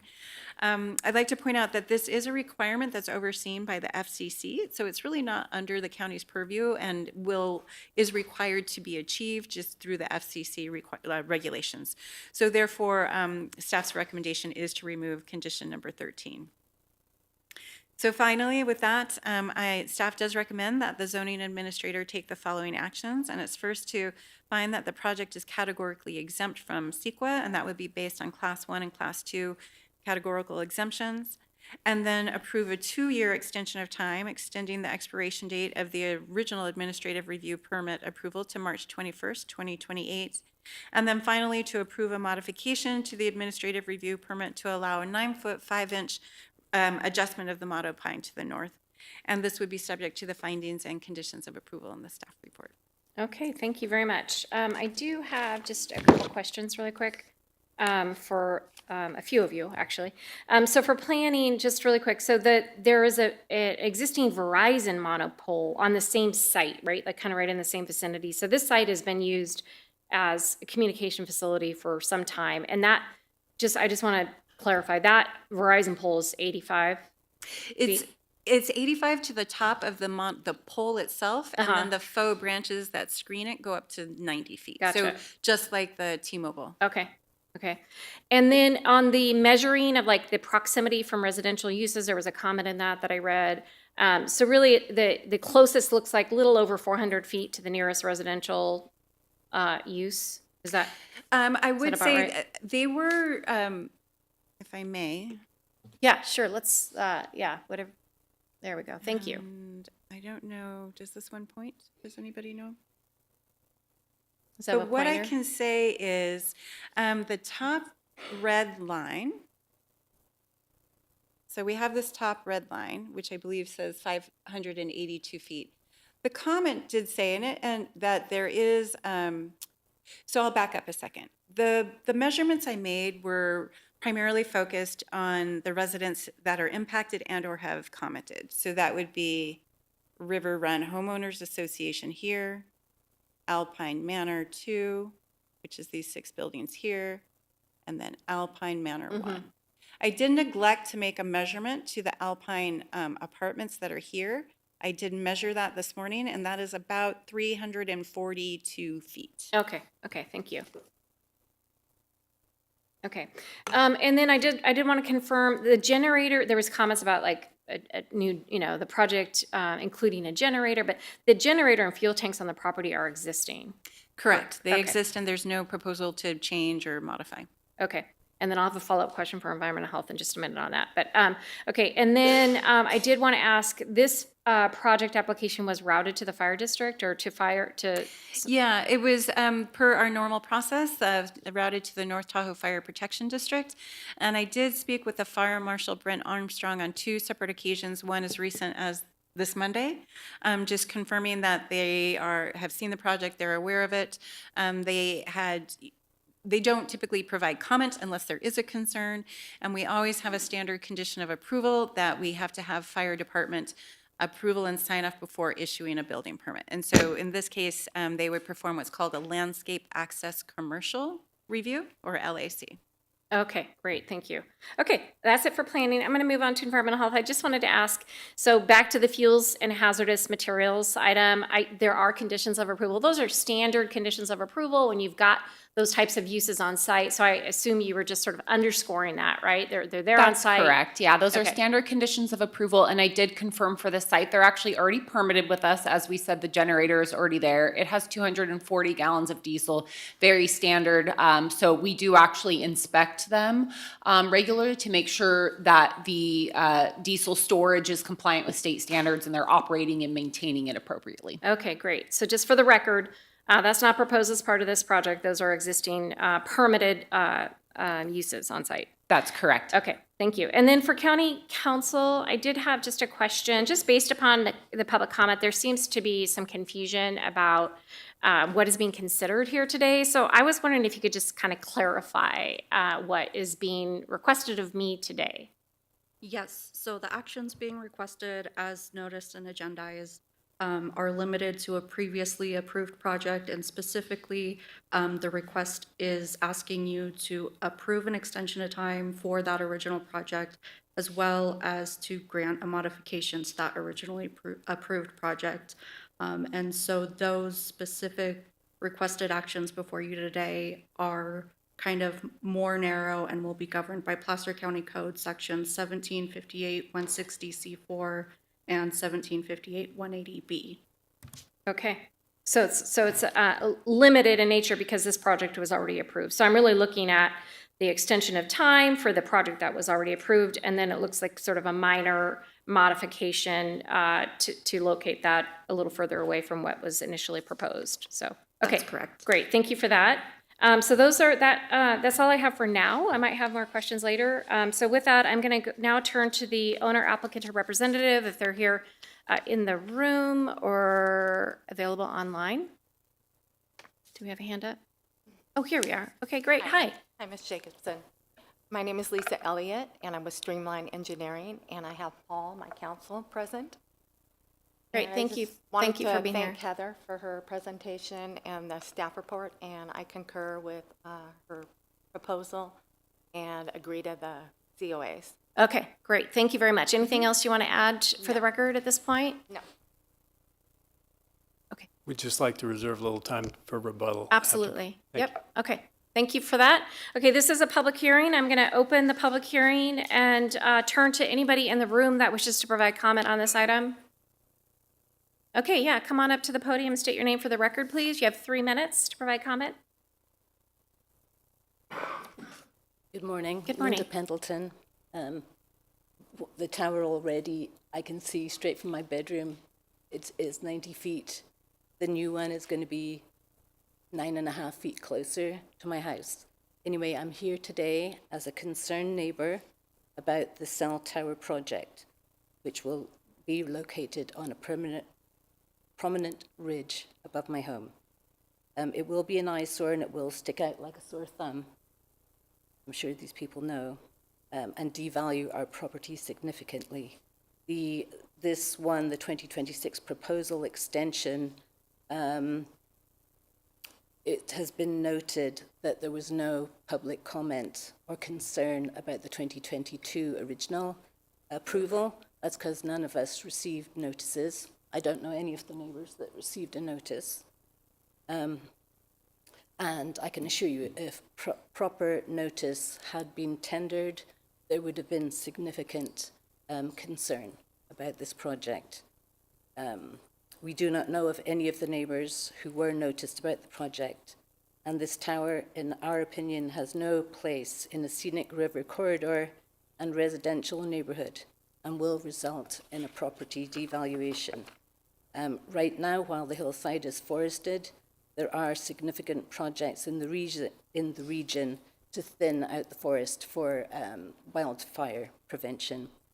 And this will turn the eyesore, or the two eyesores, into a dominating feature in our neighborhood. It's the first thing I'll see when I open my blinds, right there, where that arrow is right there. And the existing 36-foot tower is significantly shorter than a 90-foot, 2.5 times more in height. And it, at the moment, provides adequate service based on the T-Mobile map. I do not know of anybody who can't get a signal in our neighborhood. And the people who are for the project are all benefiting financially from the tower being on their property. In summary, this project is unnecessary, and if allowed to go through, will result in an eyesore dominating this beautiful river valley and reduce neighbors' property values. I respectfully request that you deny this project. Thank you. Thank you for your comments. Is there anyone else in the room here today that wishes to provide comment on the item? Okay, I think there's probably folks online. Yes. Okay, I'm going to turn online, and you can just call up the callers as they raise their hands. Caller, please unmute your mic and give your comments. Steve? Can you hear me? Yes, we can hear you. Excellent. My name is Steve Hoke. I'm an Alpine Meadows resident. I am also president of the River Run HOA, which owns the property. This cell site and the carriers using it have provided critical services to the community for many years, as Heather outlined. The proposed project is merely to replace an existing monopine with a new one. The services provided by this site and the carriers on it are for public safety and convenience, including use by first responders. The cell site is the only location serving Lower Alpine Meadows and the Highway 89 corridor for more than 2 miles in either direction. It's essential. T-Mobile, including the former Sprint carrier, has been at a disadvantage based on the small antenna currently on their platform up there. The new proposed tower will simply allow Crown Castle to host T-Mobile at a level similar to the other carriers.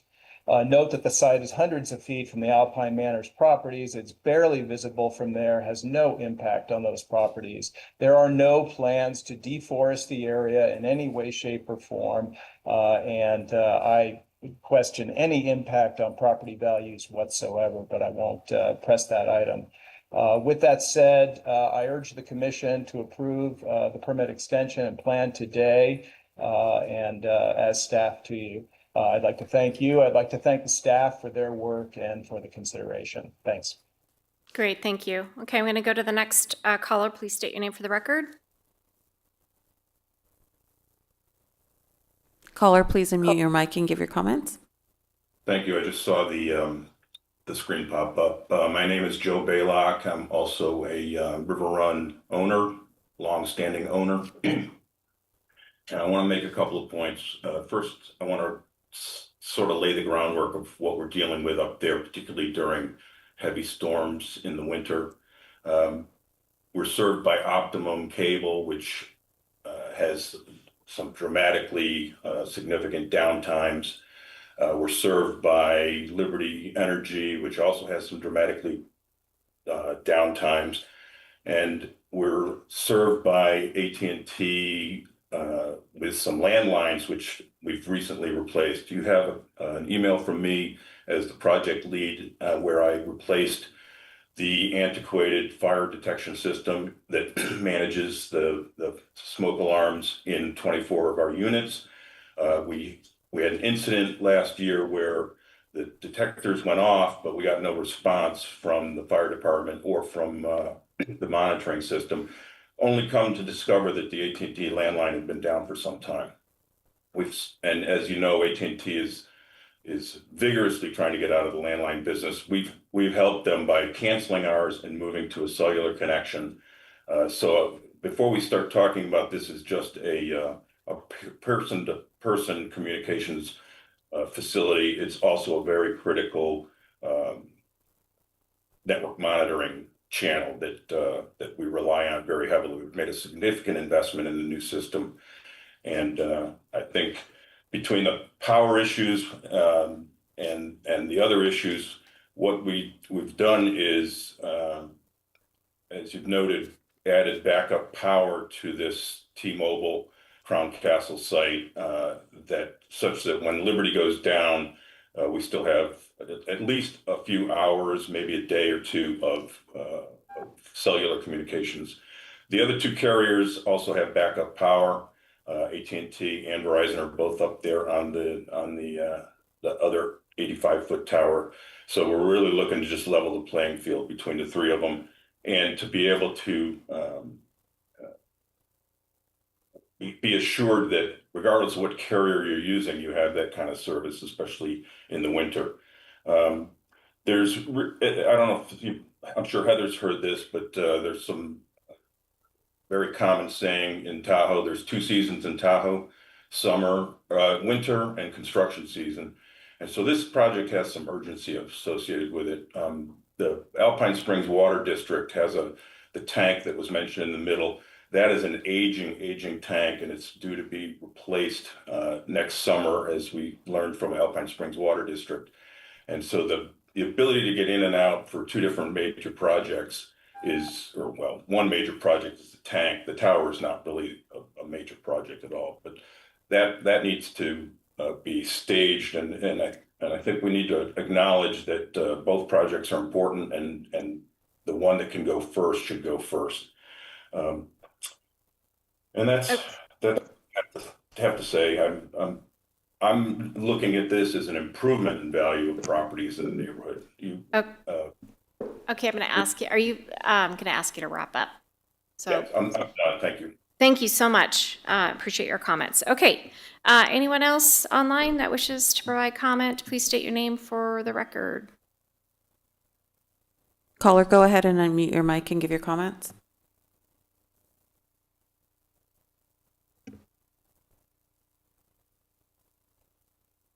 Kay, okay. My name is Kathleen Longo. I'm an Alpine homeowner, and I've submitted a comment letter in opposition to the proposed extension and relocation of the T-Mobile cell tower. And I respectfully urge the county to require an environmental review before any permit is granted. It's my understanding that the original approval in 2023 used a 300-foot notification radius from the tower itself, not from the property line, which is a violation that the law requires. The tower sits inside a 10-acre parcel, so the notice circle never reached any parcel boundary in any direction. And many of the affected residents were never informed, which is a violation again. Now the county is being asked to extend and modify that same approval that was made without our community input. What's being considered is the replacement of a 36-foot pole with a 90-foot tower. It's positioned close to homes and families in a forested, fire-prone neighborhood with steep slopes and runoff towards the Truckee River. This planned intensification of use is not a continuation of existing conditions, and the added risk belongs in an environmental study, not in mitigation measures imposed as conditions of approval to avoid one. The county's own conditions of approval acknowledge the real risk at this site, and the project as a whole possesses a significant change to our community. It deserves to be treated as such. I support reliable self-service in our community, but what I can't support is a project of this scale being approved without legal requirements, including proper notice and environmental review with findings made on the actual project, modified addressing microplastic shedding from the fake tree foliage and increased fire hazard, which are not carried over from, should not be carried over from a prior approval. This project's to take place where my family lives, recreates, and evacuates in an emergency. And I deserve to know that those impacts were studied, that other options and alternative locations were explored, and that my community's safety and our neighborhood's environmental sensitivity was taken seriously. So please require an environmental review and allow the neighbors who bear the greatest impact to be fairly heard before any decision is made. Thank you. Great, thank you for your comments. I'm going to turn to the next caller. It looks like we've got more folks lined up. Okay, state your name for the record, please. Please unmute. Okay. My name is Chiara Zini, and I'm a resident in Alpine Meadows, the River Run, number 36. And I'm probably the only one who has disagreed with the project, and I'm in opposition for all the reasons that I've heard the other people expressing. I have them too. And I would like to add, though, that in the map that was shown today, my house is not even considered. There are some houses just below the tower that they are not even in the map. And they weren't before. In fact, I wrote 2 emails regarding that. So obviously it's been disregarded. And that's concerning. I know there is no legality as far as the safety of the people, which it's outrageous. But anyway, besides that, yes, it is concerning for the radiation, the safety and the environment and everything, the fire. So I just want to express my opposition. Okay, thank you very much for your comments. We're going to turn to the next caller. Please unmute your mic and state your name for the record. I see no other hands raised. No, okay. Okay, anyone, and so no further, nobody's lined up there. Okay, great. So with that, I'm going to go ahead and close the public hearing. I'm going to just ask, I did have one question related to the noticing of the last item. From my review of it, it looked like it was legally noticed. So I just want to clarify that item. And I don't know if I'm looking, probably to county council. So the item that was approved back in 2023, right? Yes. If you could just speak to that. Yes, so we have reviewed the 2023 noticing and believe that it was properly completed. In an effort to be more inclusive, the county has expanded the scope of its mail noticing, including with this present request. It's also been more than 3 years, and any potential noticing issues would have been resolved. Okay, thank you for that. Okay, and so again, I have closed the public hearing, and so I don't know that I have any more questions for staff, so I'm just gonna kind of outline some of my thoughts on this one. I first want to thank all the folks that have engaged in the process. We've got substantial, comment on this, and we really appreciate that. I do value public input in the process. And I also want to thank staff for their work on the item and also the applicant for providing additional visual simulations. And actually, that reminds me, I would like to put up, if you can, the visual sims just as I talk through this. Thank you. Okay, so you can see the existing on the left and the proposed is on the right. And so these were done to scale, showing the proposed monopine pole there on the right-hand side. And it's heavily treed and shows kind of what that would look like if implemented at the proposed height that was approved in 2023. So I want to just reiterate what was stated earlier about what's being considered here today. So this use was approved in 2023. What I'm considering here today is an extension of time for that. And there's certain findings that need to be made for that. And then I'm also being asked to consider the administrative review permit is for the modification to move the pole roughly 9 feet or so, 9 feet 5 inches. So that is what is being asked of me today. So there were a number of concerns that were brought up in the letters and some comment here today for those folks that are opposed to this. And so I kind of want to touch on that really quick. Related to the radio frequency and proximity to residential uses, I know a lot of folks generally have concern about this. And health concerns related to radio frequency. But I did want to point out that there's a 1996 Telecommunication Act, which really bars local jurisdictions from denying cell towers explicitly because of that. And so those issues are really regulated by the federal government. So it's not something that we control. I will note that the applicant has submitted a radio frequency site compliance report prepared for the project that shows that the project is in compliance with those standards. So I just wanted to point that out for the record. The monopole, as proposed to be shifted, is sited with, I think, a fairly significant distance from residential uses as shown. I mean, I looked around on the site, I've been there, and it is, it's deep into a pretty big site and co-located with other communication facilities. I also heard some concerns about the aesthetics. I think, looking here at the visual simulations, you can see it's clear that and this is with the shifting of the pole, that it's screened from view. I also wanted to point out there are conditions of approval. So there are standards that we are applying to the project, if approved, that would address height and design. And so I point the attention to conditions 3, 5, and 6 that I think address the aesthetics of the project. With respect to environmental concerns, I heard concerns about the fuels and hazard materials impacts, proximity to the sensitive resources, including the Truckee River, so environmental concerns. I did want to point out, again, there are conditions of approval to address this, namely what I mentioned earlier on the fuels. We have existing fuels and generator on site, and those are already being regulated, but there are standard conditions of approval that have been proposed by staff to address any concerns related to that.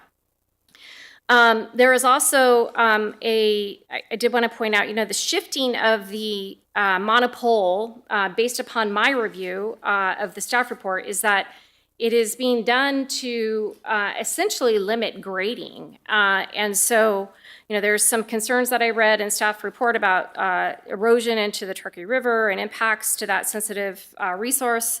And I just want to point out that, number one, they shifted it. So that's part of what is being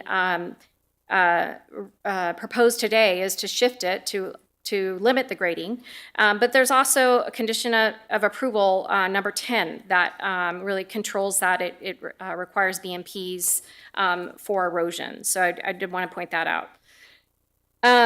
And then same thing with noise. I read a lot of comments about noise and the generator. There's a condition of approval to address that. So the county has, the right to apply conditions of approval to projects to address concerns, and we have, I think, done that here.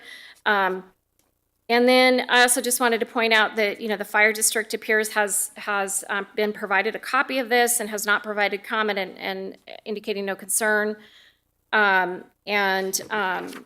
So I feel, I did see some comments in the record about fire risk. So I think that has also been discussed here today. So again, what I'm being asked to do here today is to consider whether or not to grant an EOT for the approved permit, and two, whether or not that permit that was approved can be modified so that the monopole can shift 9 foot 5 inches to avoid the grading. What is not being considered today in my action is what the height of the pole or the use, because that was approved in 2023. So I'm going to first go to the extension of time. And I would say that I don't believe there have been any changes in circumstances that have occurred with this project. The proposed use is a replacement of a pole, and it is really a co-location. Additionally, I believe there's evidence in the record, and as outlined here by staff, that the applicant has shown a diligent pursuit in pursuing the implementation of the project. They submitted for a building permit. It was discovered in the field that they wanted to shift the pole a little bit for the grading for the pad. I also will note the project is consistent with the general plan and zoning standards. I do not believe it is detrimental to the public. In fact, I would say there's testimony on the record regarding gaps in cell service. We also have, and staff can turn to it, I think a diagram that shows the coverage gaps. So we're aware of coverage gaps, and so really I think it's in my opinion, that this project it offers more reliable cell coverage for alerts and increased communication, and therefore really providing, I think, additional public safety in this area. And I have been by here, I'm aware of the gaps in this area. So those are my comments just in terms of my findings on the extension of time. I think you can see where I'm going with this, but with the ARP, that's the administrative review permit that allows for the minor modification. I want to just point out that the purpose of an ARP is to review the proposal to minimize impacts of equipment and cell facilities on neighbors and surrounding areas. And I just wanted to point out that really the shifting, what is being requested is, again, to limit grading. So it is minimizing grading on site. And then also what has been submitted with that modification are these visual simulations that show that the shifting still protects view sheds and is not an aesthetic, causes an aesthetic impact. So it's still in the same sort of area. It's a minor shift. Co-located, and I do not believe that the project would be detrimental to the health, safety, or welfare of the public. So with that, I am going to take action to first determine that this project is categorically exempt from the California Environmental Quality Act. And then I'm going to take action to approve a 2-year extension of time, PLN 22-00178-EOT 001. That action is based upon the findings that I have outlined here today, as well as the findings contained in the staff report, and it is subject to the conditions of approval in the staff report and as modified with the errata that has been provided here today to eliminate condition of approval number 13 as described by the planner at the top of the meeting. And then I'm also going to approve the administrative review permit modification, PLN 26-00053, to allow the previously approved cell tower replacement to be located 9 feet 5 inches to the north of the original approved location. That action is also based upon the findings contained in staff's report and as summarized by me here today, and based upon the conditions of approval, and based upon the errata that modifies condition of approval, or sorry, that eliminates condition of approval number 13. So that concludes my action on the item. Again, as described, we have had significant comment on this item, both in support and in opposition. So I cannot waive the appeal period. So since we had folks provide public comment, there is a 10-day appeal period before this decision becomes final. If anyone disagrees with my decision here today or feels that they have been adversely affected, they can file an appeal of my decision, and my decision will be set aside until such time that the appeal can be heard by the Placer County Planning Commission. Should an appeal be filed, it will be subject to a filing fee of $774. So that concludes this item. Thank you all for being here. Again, thanks for the comments provided, and those online. I appreciate you being here. Thank you, and thanks staff.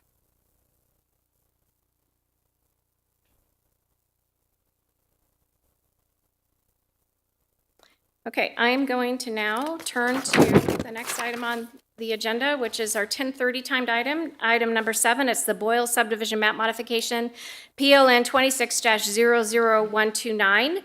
I understand it looks like this one needs to be heard by the Planning Commission, so I'm going to give it, toss this to staff for a quick, oh, and I did want to point out, we do have a public comment on this, but I want to toss it to staff for just a really quick report on it. Thank you. Again, Heather Beckman, Senior Planner. So, correct, this item, it was determined that the subdivision map modification per Chapter 16 of County Code does need to still go to the Planning Commission. We are scheduled to go on June 25th. And yes, we have received one public comment in support of the project, and that will be carried forward, and the Planning Commission will be made aware of that. Okay, great. Do I need to take, I'm going to look to council, do I need to take like an action on this one, or just? Yes, so I would Just recommend to with- opening up the public comment, and then you're able to take action to approve the withdrawal from the Gotcha. agenda. Okay. This is, thank you for that. I am going to bypass the rest of, unless you have anything to add for the record. Okay. I'm going to now turn and see, is the owner, applicant, or representative in the room or online? No? Okay, this is a public hearing. I'm going to open up the public hearing to see if anyone has a comment on the request to withdraw the item from today's hearing, so that it could be heard by the Planning Commission. I know, again, we did get one public comment, but is there anybody else that wishes to provide comment on this item? Anybody in the room? Okay, no. Anyone online? I see no hands raised. Okay, seeing none, I'm going to take action to withdraw this item from today's hearing, as it has been determined that the subject project must be heard by the Placer County Planning Commission to address the subdivision map act modification. Thank you very much for that one.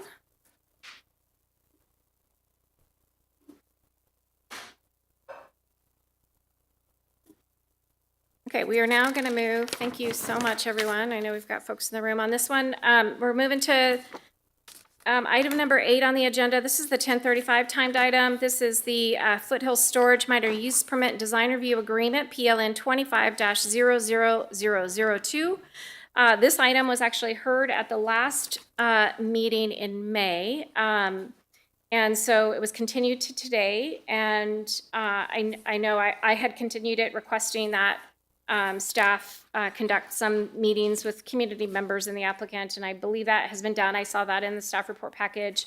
I just want to point out on this one a couple of things. We have had a lot of public comment received on this, as well as oral comment at the last hearing. And then I also, so I just want to acknowledge that. And then I wanted to also just note that it looks like there's an errata for my consideration for this project that revises 3 conditions. So it looks like maybe some of these revisions are in response, perhaps, to some meetings and some refinement. So with that, I'm going to go ahead and turn to staff for a report on this item. Thank you, Ms. Jacobson. Martin Romero, Associate Planner, presenting the Foothill Storage Project. At the May 21st, 2026 Zoning Administrator meeting, the Zoning Administrator continued the Foothill Storage minor use permit and design review agreement item to the June 18th zoning administrator meeting and direct the staff to work with the applicant team to revise the project to replace the Terry Lane public access driveway with an emergency vehicle access gate. Also, to provide additional renderings of the western elevation along Terry Lane and to coordinate public outreach for the project. Attachment H of the staff report reflects the requested revisions, including the additional renderings and the revised site plan with the emergency vehicle access gate revisions. Additionally, 2 community meetings were held on June 9th and June 10th, with a total of 9 community members in attendance at the meetings. As a result of the 2 community meetings, conditions of approval 44 and 45 were added to require that the applicant display signage with the property owner's contact information on the facility's offices and gates, that the applicant change the color of the roll-up doors to an earth tone color, and that the applicant enhance the landscape screening along the Terry Lane frontage. Following staff's presentation, an errata will be read into the record to modify condition of approval 1 and add conditions of approval 44 and 45. At this time, staff requests that the zoning administrator conduct a public hearing to consider the Foothill Storage minor use permit and design review agreement and take the following actions. Determine that the mitigated negative declaration State Clearinghouse number 2026-030975 is adequate to satisfy the requirements of the California Environmental Quality Act and adopt the mitigated negative declaration and mitigation monitoring and reporting program based on the findings contained in the report. Approve a minor use permit to allow for the construction and operation of a 3-story, 501 square feet self-storage facility in accordance with Placer County Code Section 1758-120 minor use permits, subject to the recommended conditions of approval, and approve a design review agreement for the construction of a 3-story, 110,501 square foot self-storage facility in accordance with Placer County Code Section 1752-70 design review, subject to the recommended conditions of approval. The subject property is located west of Interstate 80 and Bowman Drive, south of Dolores Drive, and east of Terry Lane in the unincorporated Auburn area. The subject property totals 2.36 acres, zoned highway service combining design scenic corridor with a general plan designation of commercial. The applicant, Enrique Wallace III, on behalf of the property owner, Eric Peterson, is requesting the approval of a minor use permit and design review, PLN 25-00002, to allow for the construction and operation of a new 3-story, 110,501 square foot self-storage facility. The subject property is surrounded by multifamily residences to the north, single-family residences to the west, a motel to the south, and a commercial center to the east. The office is proposed to be located on the northeast corner of the facility, with primary access to the facility proposed via Dolores Drive. The project proposes to provide 23 parking spaces, including 1 EV charger and 1 ADA-compliant parking space, with 4 truck bays on the eastern side of the facility. The applicant proposes a reduced parking ratio on the precedent set forth by the former approval of PLN 18-00354, which determined that parking standards for mini storage facilities pursuant to Placer County Code Section 1754-60 are not applicable to multi-story storage facilities.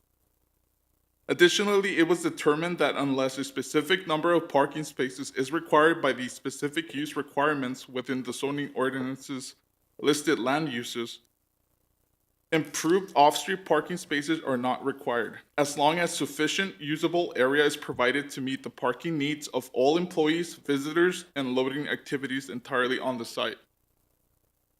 The project proposes to landscape 23% of the project site as opposed to the 15% required. The proposed landscaping will include landscape buffers along the Terry Lane and Dolores Drive frontages to screen the facility from the neighboring residences.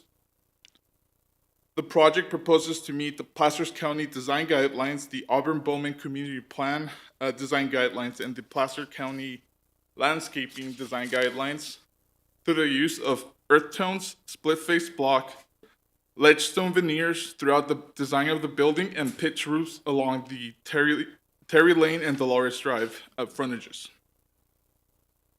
During the mitigating negative declarations 30-day review period, staff received 31 comment letters. Comments were received from Caltrans, PG&E, Placer County Sheriff's Office, and 27 by members of the public in the form of 20 form letters and 7 separate comment letters. The comment letters from Caltrans, PG&E, and the Sheriff's Office were procedural public review letters. The letters received from the members of the public raised concerns regarding environmental impacts, traffic safety, fire, noise, light pollution, aesthetics, scenic vistas, and property values. Prior to the May 21st hearing, staff received 7 comment letters from 7 members of the public in opposition of the project. Since the May 21st hearing, staff has received 6 comment letters from 3 members of the public in opposition to the project. Public comments were received regarding traffic, safety, noise, light pollution, and property values. Based on the analysis contained in the report, staff recommends that the zoning administrator take the following actions. Determine that the mitigated negative declaration state clearinghouse number 2026-030975 is adequate to satisfy the requirements of the California Environmental Quality Act, and adopt the mitigated negative declaration and mitigation monitoring and reporting program based on the findings contained in the report.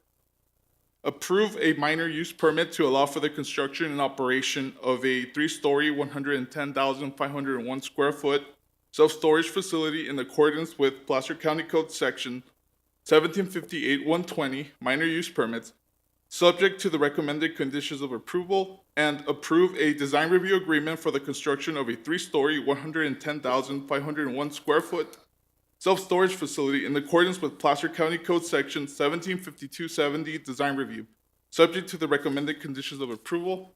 As previously stated, there is an errata I would like to read into the record. Staff would like to revise condition of approval 1 to read as follows. This minor use permit and design review agreement, PLN 25-00002, allows for the construction and operation of a 3-story, 110,501 square foot self-storage facility with 840 storage units. The facility's hours of operation will be 7 a.m. to 7 p.m. through the computerized access gates, and 6 a.m. to 9 p.m. through the office, 7 days a week with closures on Easter, Thanksgiving, Christmas, and New Year's. The facility will be locked down from 9 p.m. to 6 a.m. Access to the project site will be achieved via Dolores Drive and through the commercial center east of the project site. An emergency access gate will be located on the southwest corner of the project site off Terry Lane. The facility will provide 23 parking spaces with additional parking provided via the existing commercial center east of the project site. The subject property assessor parcels number 054-143-026-000 is comprised of an approximately 2.36 acre parcel currently zoned HSDC Highway Services Combining Design Scenic Corridor and is located west of Interstate 80 and Bowman Road, south of Dolores Drive, and east of Terry Lane in the unincorporated Auburn area. One second. Staff also requests to add condition of approval 44 to read as follows. Prior to building permit approval, the applicant shall provide an exhibit for signage displaying the contact information of a representative of the property ownership. Property owner contact information signage shall be placed and maintained in sizes and locations clearly visible on the office frontage and all access gates. Staff also wishes to add condition of approval 45 to read as follows. Prior to improvement plan approval, the applicant shall provide a color exhibit revising the color of the roll-up doors to an approved earth tone color, and coordinate with county staff to enhance the landscape screening along the Terry Lane frontage. Landscape enhancements will apply to the portion of the frontage immediately north of the emergency vehicle access to a point of 10 feet south of where the fence turns eastward. Landscape enhancements shall consist of increased shrub density and/or inclusion of climbing vines to enhance screening and privacy between the on-site commercial use and off-site residential uses to the immediate west. This concludes staff's presentation. I am available to answer any questions. Thank you very much. So I just want to underscore, so it looks like the EVA, so the access on Terry Lane has been turned to an EVA. So that's been done, so that's a change. And then it looks like the landscaping on the corner of Terry and Dolores has kind of come down a little bit to maintain that view shed there for those, that Terry Lane area. And then as read into the record, it looks like some change to conditions, or two new conditions, one modified, and then the color, did the color of the doors, like that yellow color, come up in the meetings or something? Is that kind of what happened with that, and that's the reason for that change? Yes, during the first community meeting, the yellow roll-up door color was brought up, and the applicant stated that they're willing to change it to an earth tone color. Okay, so modification to design on that one, just the color on that one. Okay, great. I think that's all I have for questions for you. I'm going to turn to environmental health. Anything to add on this one? Environmental Health supports staff's recommendation subject to the conditions in the staff report. Okay, and engineering and surveying? Engineering and surveying also supports staff's recommendation with the conditions of approval. Okay, great, thank you. And I'm going to turn now to the owner applicant representative, or, yeah, if you want to come to the podium, just state your name for the record. I'm Eric Peterson, one of the owners. Great, thank you for being here today. Sure. I just wanted to first thank you for the additional renderings, visual sims, and then just say if you have you seen the modified conditions that were read into the record as part of the errata? I have, Okay. and ownership is fine with those. Okay, and then also just see if you have anything else you want to add for my No further consideration. comments. Okay, thank you. You can take a seat. This is a public hearing, so I'm going to open this item up for public comment. So is there anyone in the room that wishes to provide comment on the item? Please come to the podium and state your name for the record.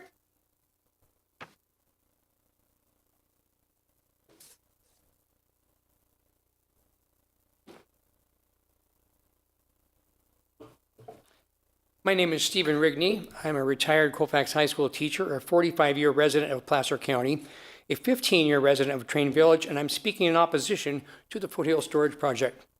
At the 521 hearing, the county's bias toward the applicant was obvious.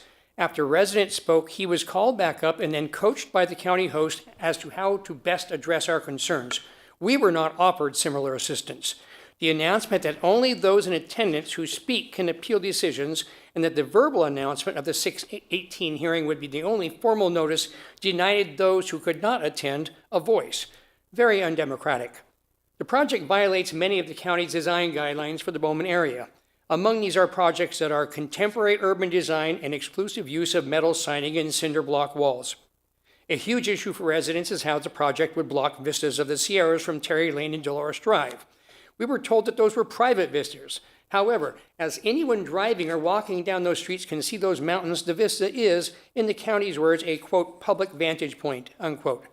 And that vista is partially obstructed, as the county pointed out, simply because the residents can't afford multi-million-dollar views. The county's arguments reek of elitism. We were then told that the guidelines are merely suggestions and can't be enforced. What's the point of having them? And I found it ironic that Mr. Romero mentioned how the project satisfies guidelines that are irrelevant. At the 521 hearing, several residents requested and demanded a full EIR. We were told that the mitigated negative declaration addressed all environmental concerns, but an EIR addresses many areas that are not strictly environmental: aesthetics, land use, planning, noise, population, transportation. A project of this size and scope justifies a full EIR. What's the downside of completing one? And there's evidence of large vehicle fluid spills in the fenced gravel area behind the bowling alley. Have those spills been tested? There are so many other problems with this project. We have a glut of self-service facilities, all with ample space available. The 55 vehicle trips a day claim disregard the fact that far more people visit their spaces on weekends. What's more likely is 20 trips on weekdays and over 100 on weekends. The traffic safety problems with the big bowling alley parking lot were swept completely under the rug. A full EIR would address those concerns. And we were told a potential loss of property values was not a concern of these proceedings. A project negatively affects residents should most certainly be a concern. The project will bring a slew of problems for Train Village residents and will generate very little tax revenue, contribute almost nothing to local labor market, and generate no real benefits to the community. I found it ironic that the host earlier mentioned neighborhood compatibility. This project fails completely and utterly in neighborhood compatibility. Certainly, Placer County can do better. Unfortunately, at this point, I doubt that it will. Thank you for your comments. Is there anyone else in the room that wishes to provide comment on this item? Please come to the podium and state your name for the record. Hi, my name is Hi Laura there. White. I'm a resident of Train Village. So just as Steve said, there will be more trips on the weekends, and that's when the kids play outside. So also, it's not a commercial use road, and I know they're planning to add a sidewalk on the side of Terry Lane. Will that shrink the size of the street, making it even worse if a truck does get lost and need to turn around? Because we're both dead-end streets. It's not like even a fire truck got stuck and hit and damaged private property when it was trying to turn around. So if an emergency vehicle is having problems turning around, how will not qualified drivers and U-Hauls and trailers be able to turn around safely, or they'll have to back up completely down the roads, which makes it unsafe for kids, property, animals, all of that. Also, when they start the construction, are they gonna keep rodents and make sure there are no snakes that will be coming in to our neighborhood? I think there is something that you're supposed to do to protect the community from an infestation of creatures that are escaping from construction sites.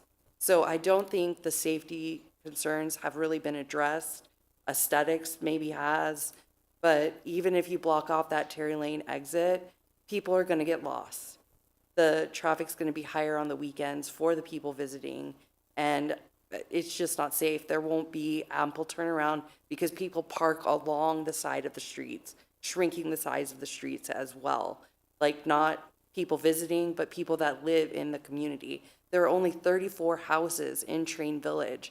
So how are we gonna deal with that much traffic coming into the neighborhood? That's like adding each resident leaving and coming to and from their house one more time a day. So it just doesn't make sense. It doesn't fit our community. It really doesn't. I know it's zoned for commercial use, but there is something that they could put there that would be better than this storage unit that isn't going to be manned. People that are homeless do sometimes try to live in temperature controlled environment storage units. So they're just it's kind of sketchy, and it doesn't make sense safety wise. It doesn't make sense for our community. It really doesn't. It doesn't benefit anyone but the applicant. Thank you. Thank you. Okay, is there anyone else in the room that wishes to provide comment on this item? Please come to the podium and state your name for the record.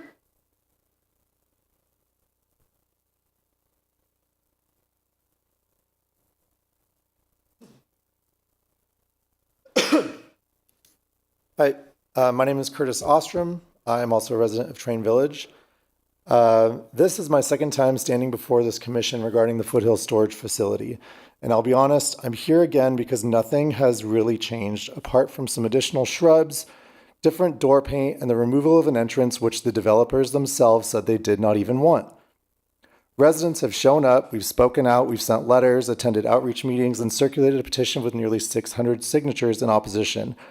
We raised concerns about traffic, noise, height, and clear violations of this county's own design guidelines for the Bowman Basin. We even offered up ideas for commercial and residential building alternatives that would be of greater benefit to the community and the county. And we were dismissed repeatedly. We asked for a full environmental impact report, denied. We pointed out that the building siding, roofing, and height violated these guidelines, and we were told by Adam Fish with much condensation that those guidelines were old and simply did not matter. The county coached developers on how to pacify us, then hid behind those technicalities that serve the developers while ignoring the ones that we raised. The outreach meeting and the decision delay gave us a moment of hope. That hope was short-lived because it became clear at those meetings that this was theater. Our voices and efforts didn't move the process a substantial inch. In the end, those meetings were completely inadequate in addressing the slew of critical concerns from our neighborhood and nearby residents. Let me be direct. This has not felt like a truly democratic process. It has felt like a performance of one. I love this community. I will keep fighting for it, for my child and every neighbor here. I want the commission and these developers to sit with a question. Would this project and process look the same if the facility sat directly across from the street from your own home? For future projects, I urge the county to treat its residents as stakeholders and not as obstacles. Thank you. Thank you for your comment. Anyone else here that wishes to provide comment on the item? Yeah, come on up to the podium and state your name for the record.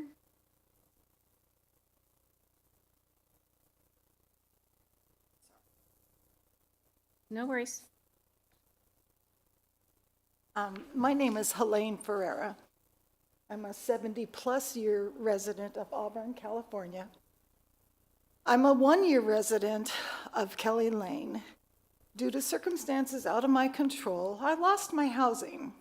And so now I'm renting a room in a home on Kelly Lane, which I'm very grateful for. But the thing that I'm looking at here is that Auburn already has 9 storage facilities.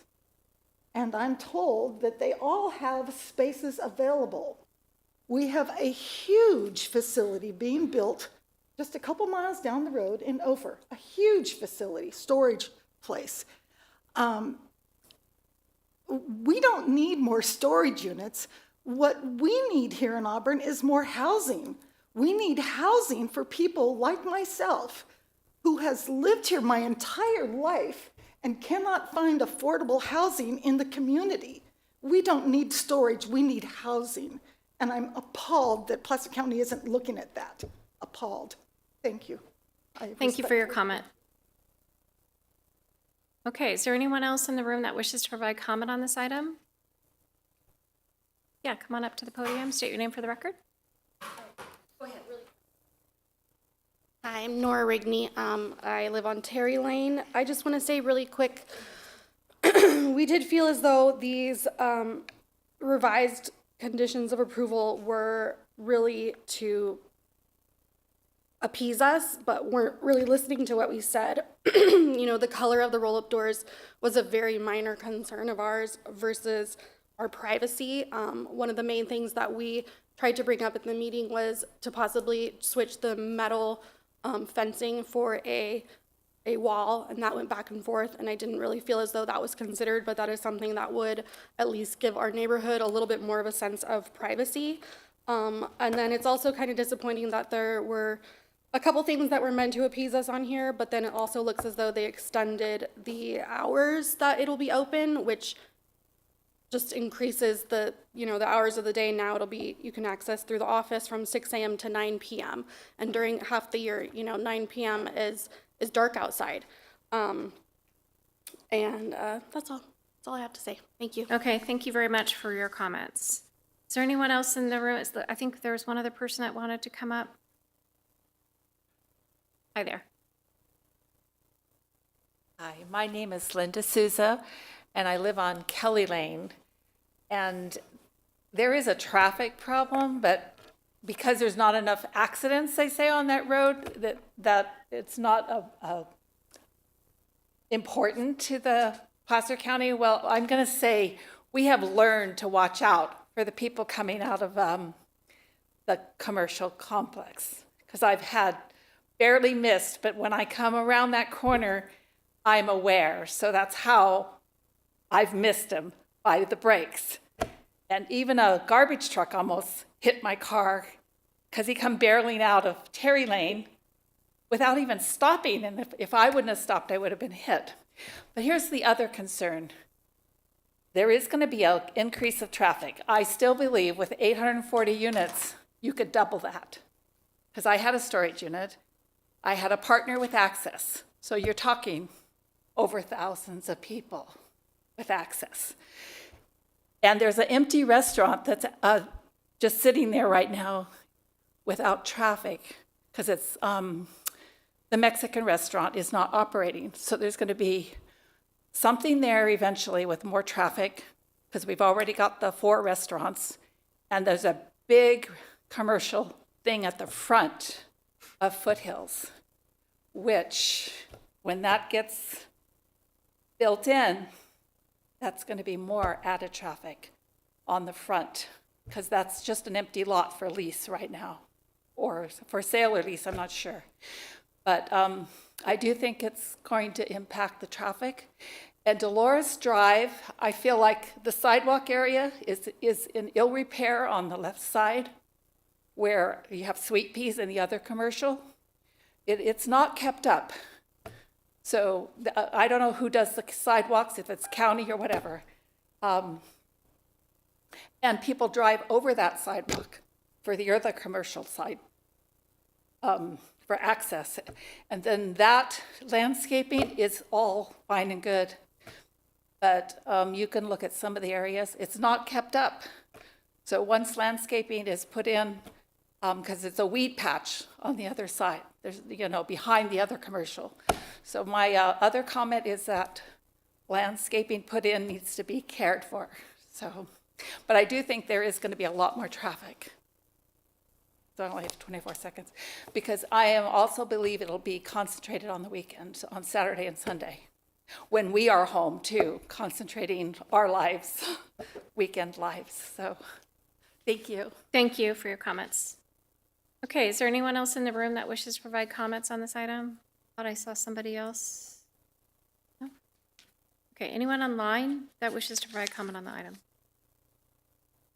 Okay, so if the caller could unmute their mic and state their name for the record, please. Hello, can you hear me? Yes. Okay, my name is Jack Baranowski, and my family has owned a home on Kelly Lane for over 50 years. My recollection from the earlier hearing is that the second access egress point would be moved, not retained and limited. It seems that this acquiesces to the applicant's desires and does not cause them to really make any modifications. There should be no point of access or egress on Terry Lane.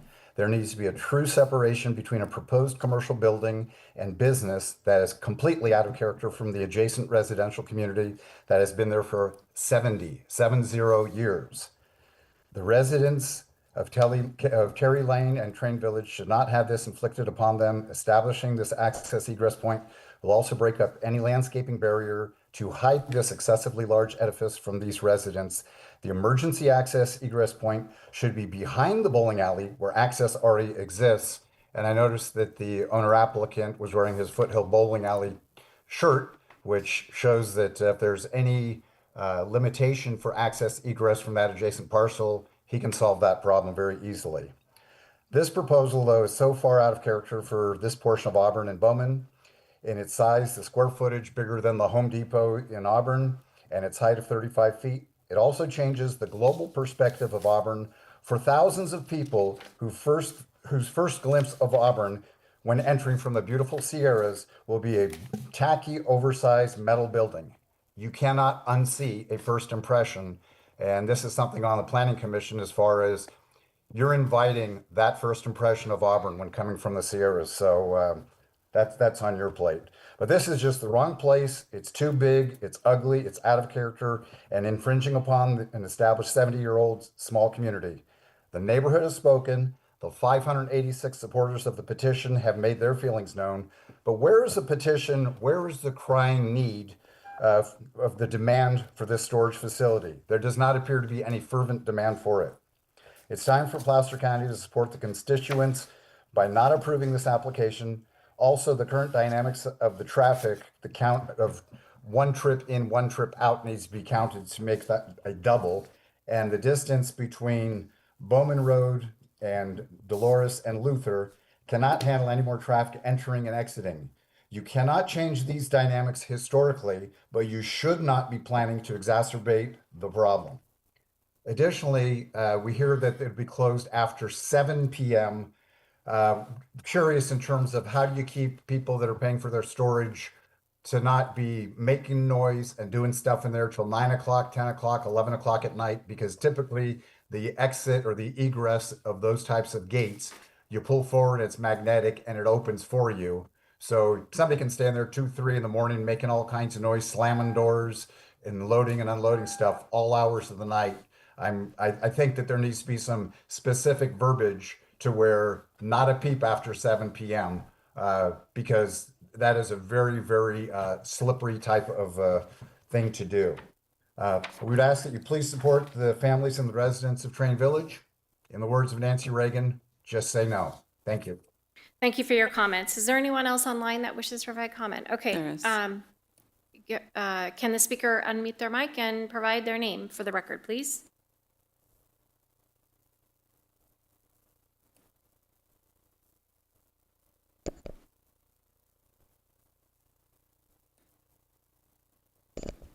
Caller, go ahead and unmute your mic and give your comments. Yes, oh, thank you.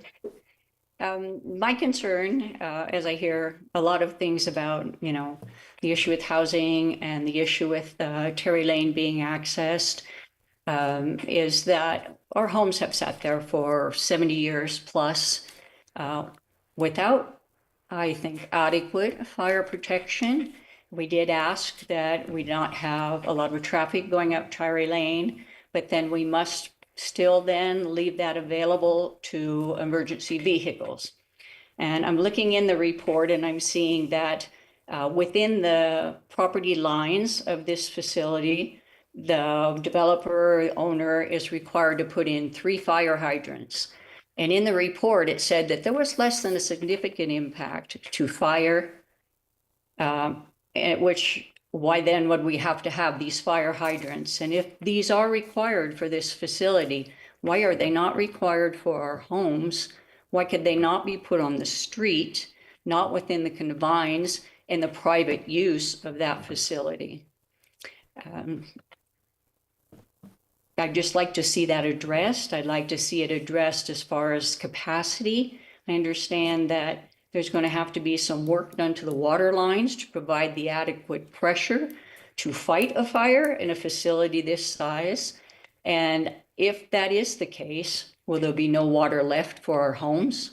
We sit very close to this facility and we will be impacted.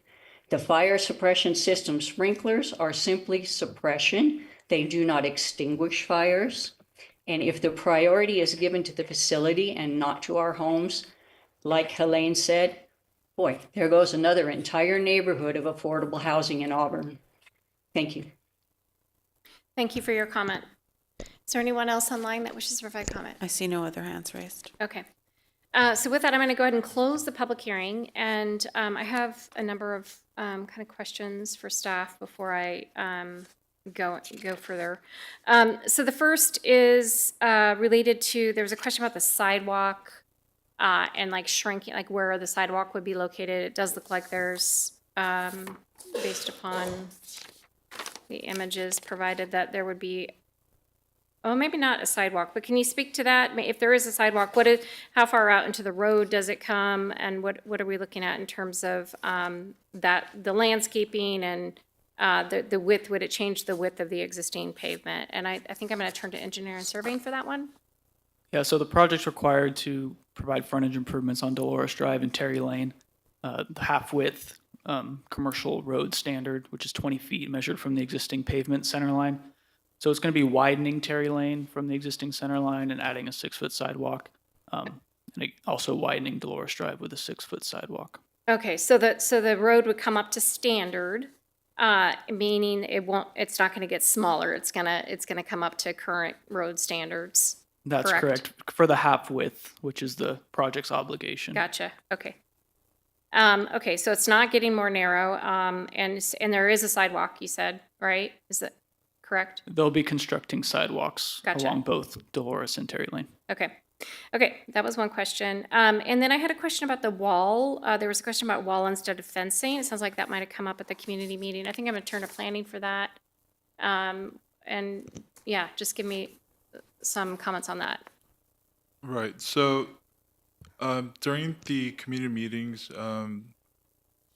the residents did bring up the option of possibly putting in a sound wall to both screen the facility visually and also to mitigate any potential noise from the facility. As it was not a required feature, we did put it up to the applicant to decide whether or not he would like to propose that. At this time, the applicant team did decide that they would like to continue with the open fencing. Okay, thank you for that. And then I wanted to talk about the landscaping. There was a question about maintenance of the landscaping. It's my understanding that the landscaping, the design review has a landscape maintenance agreement. Is that correct? That is correct. Okay. Okay, and then the EVA, I just wanted to go back to, I'm going to turn to engineering surveying for this one. So on the EVA, initially there was some discussion about just closing that access altogether off of Terry Lane, but based upon some conversations, my understanding with Fire District is that we do need, there does need to be that access, but it can be limited to EVA, but it's really for the intent of serving the site in the event of an emergency. Yeah, after the first hearing, we conferred with County Fire, and they requested that if that Terry Lane access isn't open, full access to the public, that it would be an EVA at a minimum. Okay, okay, thank you for that. And then I want to go to the hours of operation. You know, I did, in reviewing that, revised condition number 1, the 9 p.m. Can you just, and this may be a question for the applicant too, but touch on that. 7, so it says the facilities hours would be operated 7 a.m. to 7 p.m. through the computerized access gates, so the gates entering the site, and then 6 a.m. to 9 p.m. through the office. So can you explain what that means? Why do we have the differential between the 7 p.m. and 9 p.m.? And maybe that's a question for the applicant, but It is a question for the applicant, but I do want to state that after the Terry Lane emergency vehicle access gate revisions, an hour from the computerized gate access was shifted over to the office, and I'm sure the applicant can speak on the hours of operation. okay. Okay, I'm going to go ahead and, yeah, if I can have the applicant come and talk about that, about the hours that the folks that are coming to the storage units, what is their access to the facility? There's 2 separate sets of hours. The second one that you'd asked about is the office hours for our administration, selling new sites and such. People will not be able to access their storage units via the office, however. So it's intended that those are office hours for people who may want to ask about renting out a space, what have you. Okay. So it would be open to the public then? The office would be, Uh-huh. not the storage units, except for the key card access timeframes that are outlined. Uh-huh. Okay. Okay. So it's not just staffing, it's not just for the staff. It would be open, the office would be open to the public. That's correct. Okay. Okay. Would you be open to a modification on that? The office hours specifically? Mm-hmm. Meaning modifying it to be? To the 7 p.m. hour that is it says the facility hours of operation would be, the facility, that the office is part of the facility. Yes, but it's intended that the public have access to the personnel in the office to, again, inquire about renting spaces, things like that as needed. So if we wanted to trim that back an hour, we could probably do something like that, for example. Okay. Okay, you can go ahead and take a seat and that question. And then, sorry guys, I had one question on the fire hydrant came up. I'm guessing that the required hydrants that have been outlined are standard, like a standard requirement. So I just wanted to hoping engineering and surveying can answer that question. Yes, fire is going to have to review and sign the improvement plans that'll accompany the project, which will outline hydrant spacing per the California Fire Code and the fire water distribution system as well. Okay, thank you. Okay, that's all the questions I have. So what I'm going to do is I first just again want to thank folks for being here and providing comment on this item, both at the last meeting and here today. I do appreciate you being here.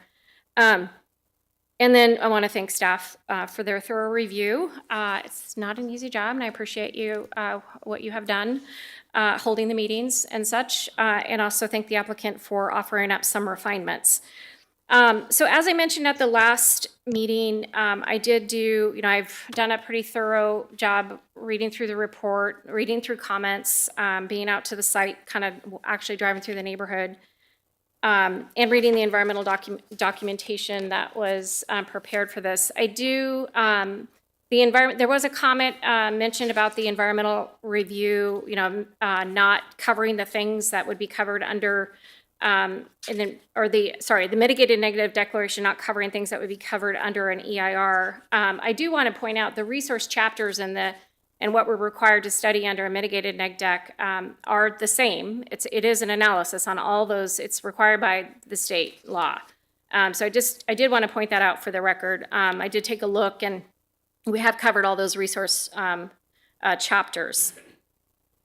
And so I did. After the last meeting, I really wanted staff to number one, listen to the community, work with the applicant on exploring some opportunity for revisions, and then also wanted a chance for the public to kind of look at the materials that had been provided.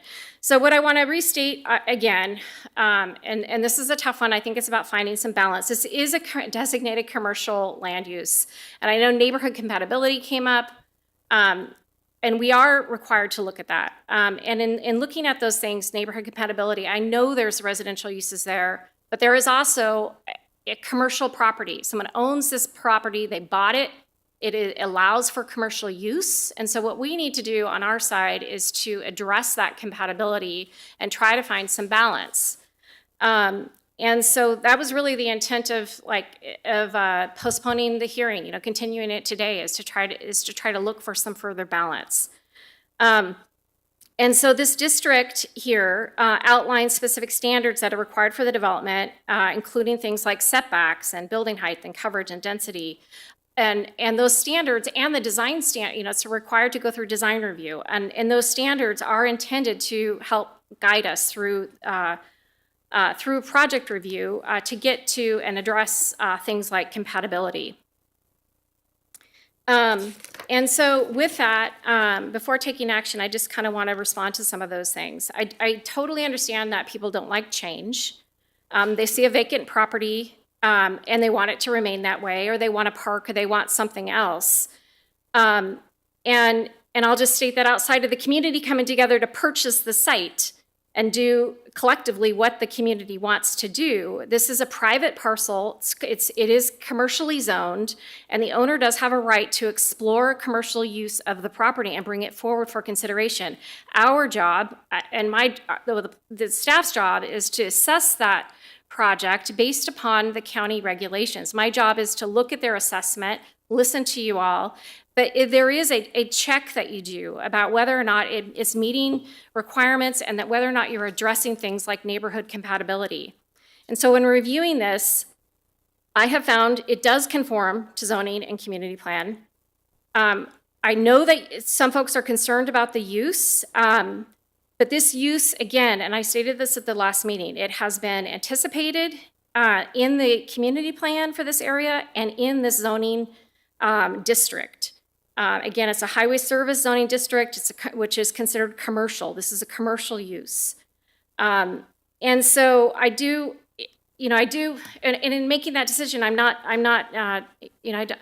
I understand the concern, and I'm not making the decision lightly. I am aware of the surrounding uses, and so a couple of things. I did look at the policies for this community plan. There's one that really stood out for the Auburn-Bowman Community Plan that I want to underscore, and it's in staff's report. But it's a land use general plan policy that says, in major and industrial areas in this area in Bowman, it is recognized that large buildings will be constructed that are not residential in size or scale in this area. So it has recognized that. But going further in that, this building, while it is 3 stories, it slopes up. And so the height at the top of the hill, or not the top part of the site, which is Terry Lane, is about 24 feet. So while it's 3 stories and about 30, I think overall 35 feet, and it meets the standard, and it is actually lower than what is allowed at the Terry Lane portion of the site. And so that's a big thing to take into consideration when you're talking about, view sheds or compatibility and making sure that you don't have a structure that is going to, 50 feet tall or whatever up next to residential uses. So that is a consideration that I have thought about. In looking further, I just want to say that, another thing that I thought I heard at the last meeting and that I had some concern about was access onto Terry Lane. When I first looked at this project, I was concerned of the 2 access points. And so wanted to explore either closing off the Terry Lane access or providing some kind of limited access that would just be for emergency vehicle circulation. And that has happened. And so I think that concern in terms of that traffic circulation in and out of Terry Lane has been addressed. And then looking at the building design, it sounds, things like colors and landscaping, that all comes into play. And again, that's all about neighborhood compatibility and design of the site as required by the code. And I believe that the issues that I had about vegetation on the corner there between Terry Lane and Dolores, and the landscaping not being so high that it obstructs views through that area, has been addressed. Additionally, the applicant has agreed to make some changes to the coloring, and we're going to tone down that color and add some landscaping like vines or such that might go along the building. I do want to point out I do have concerns about not concerns, but I have heard from folks here today about the gate versus a wall. I actually think a wall would be good. A sound wall, I think, would help. Again, go a little further towards neighborhood compatibility. And then I also, I want to talk about just the intensity of the use and the hours of operation. I also think limiting the hours of operation would go a long way to address neighborhood compatibility as well. So, with that, again, I do appreciate folks being here. This is I don't take these decisions lightly, and I have done a thorough review, and I really, really do appreciate the input. There is definitely a balance to be had here. And so what I'm going to do today is I am going to first, I've done a thorough review of the environmental document. I'm going to take action to determine that the mitigated negative declaration, state clearinghouse number 2026030975, is adequate to satisfy the requirements of the California Environmental Quality Act. And I'm going to take action to adopt the mitigated negative declaration and mitigation monitoring and reporting program based upon the findings contained in the staff report. And then I'm also going to approve the minor use permit to allow for the construction and operation of the facility. And that is based upon the findings contained in the staff report, as well as my findings summarized here today.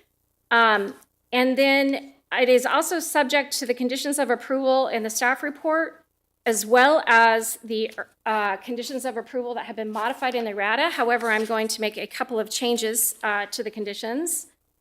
One change is the hours of operation. I want to strike the hours of operation going to 9 p.m. and I want them, any operational hours for the public is going to be limited to 7 p.m. is one change. And then, and so I don't know if we need to read that into the record. I'm going to look at council on that one. So for the best clarity of the record, it would be best to read the revised condition into the record. Okay. So I'm going to say the facility's hours of operation will be 7 a.m. to 7 p.m. through the computerized access gates and office, period. And then I want to say, and then keep the, we'll say the, or we'll say comma, with computerized gates, comma, operation, and then 7 days a week, comma, 7 days a week with closures on Easter. So we're going to strike the words and 6 a.m. to 9 p.m. through the office. That is going to be, we're going to strike that. And that will address my issues related to noise. And then additionally, we will leave condition number 2, conditions 44 and 45 as proposed in the errata as is. However, I would like to add a, actually, I think what we can do actually is modify condition number 3 to read that prior to improvement plan approval, the applicant shall provide a color exhibit revising the color. And then we'll go to, that sentence will remain. The applicant shall also provide an exhibit of a wall, and I would say noise wall, along the perimeter on Terry Lane. And that should be submitted with the improvement plan for county review. So I'm going to add that requirement. Administrator Jacobson, just a quick comment on your revision to condition of approval number 1. There are the condition as modified by the errata does mention lockdown from 9 p.m. to 6 a.m. So given your change to limit the hours from 7 a.m. to 7 p.m., the lockdown hours should also be changed from 7 p.m. to 7 a.m. Okay, great. I will say that the facility shall be locked down from 7 a.m. to 7 p.m. on condition number 1. Okay, and then again, condition number 3 will be revised to just state that with the prior to improvement plans submittal, the applicant shall also provide necessary plans to illustrate a wall along Terry Lane instead of fencing, and that would be some kind of sound wall to address noise. Okay. Okay, so those are my changes to the conditions. I do have one more action, and that is to, and again, that action for the approval of the use permit is based upon the conditions in the staff report and conditions revised in the errata provided here today and what has been read into the record here today as well. And then I am going to take action to approve a design review agreement as outlined in the staff report. That is also based upon the findings in the staff report package and as summarized here today and subject to the recommended conditions of approval that are in the staff report package as modified in the errata here today and as modified into the record. We did have, so that concludes my action on the item.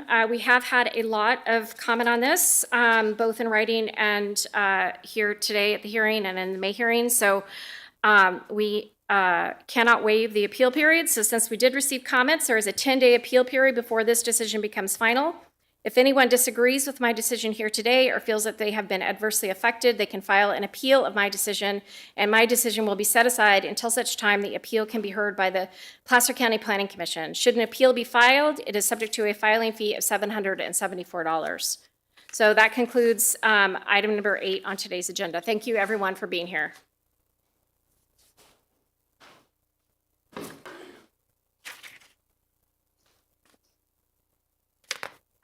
Okay, so that concludes all items on the agenda because we already took action on the consent items. So with that, that concludes the June 18th, 2026 Zoning Administrator Parcel Review Committee hearing, and we are adjourned. Thank you.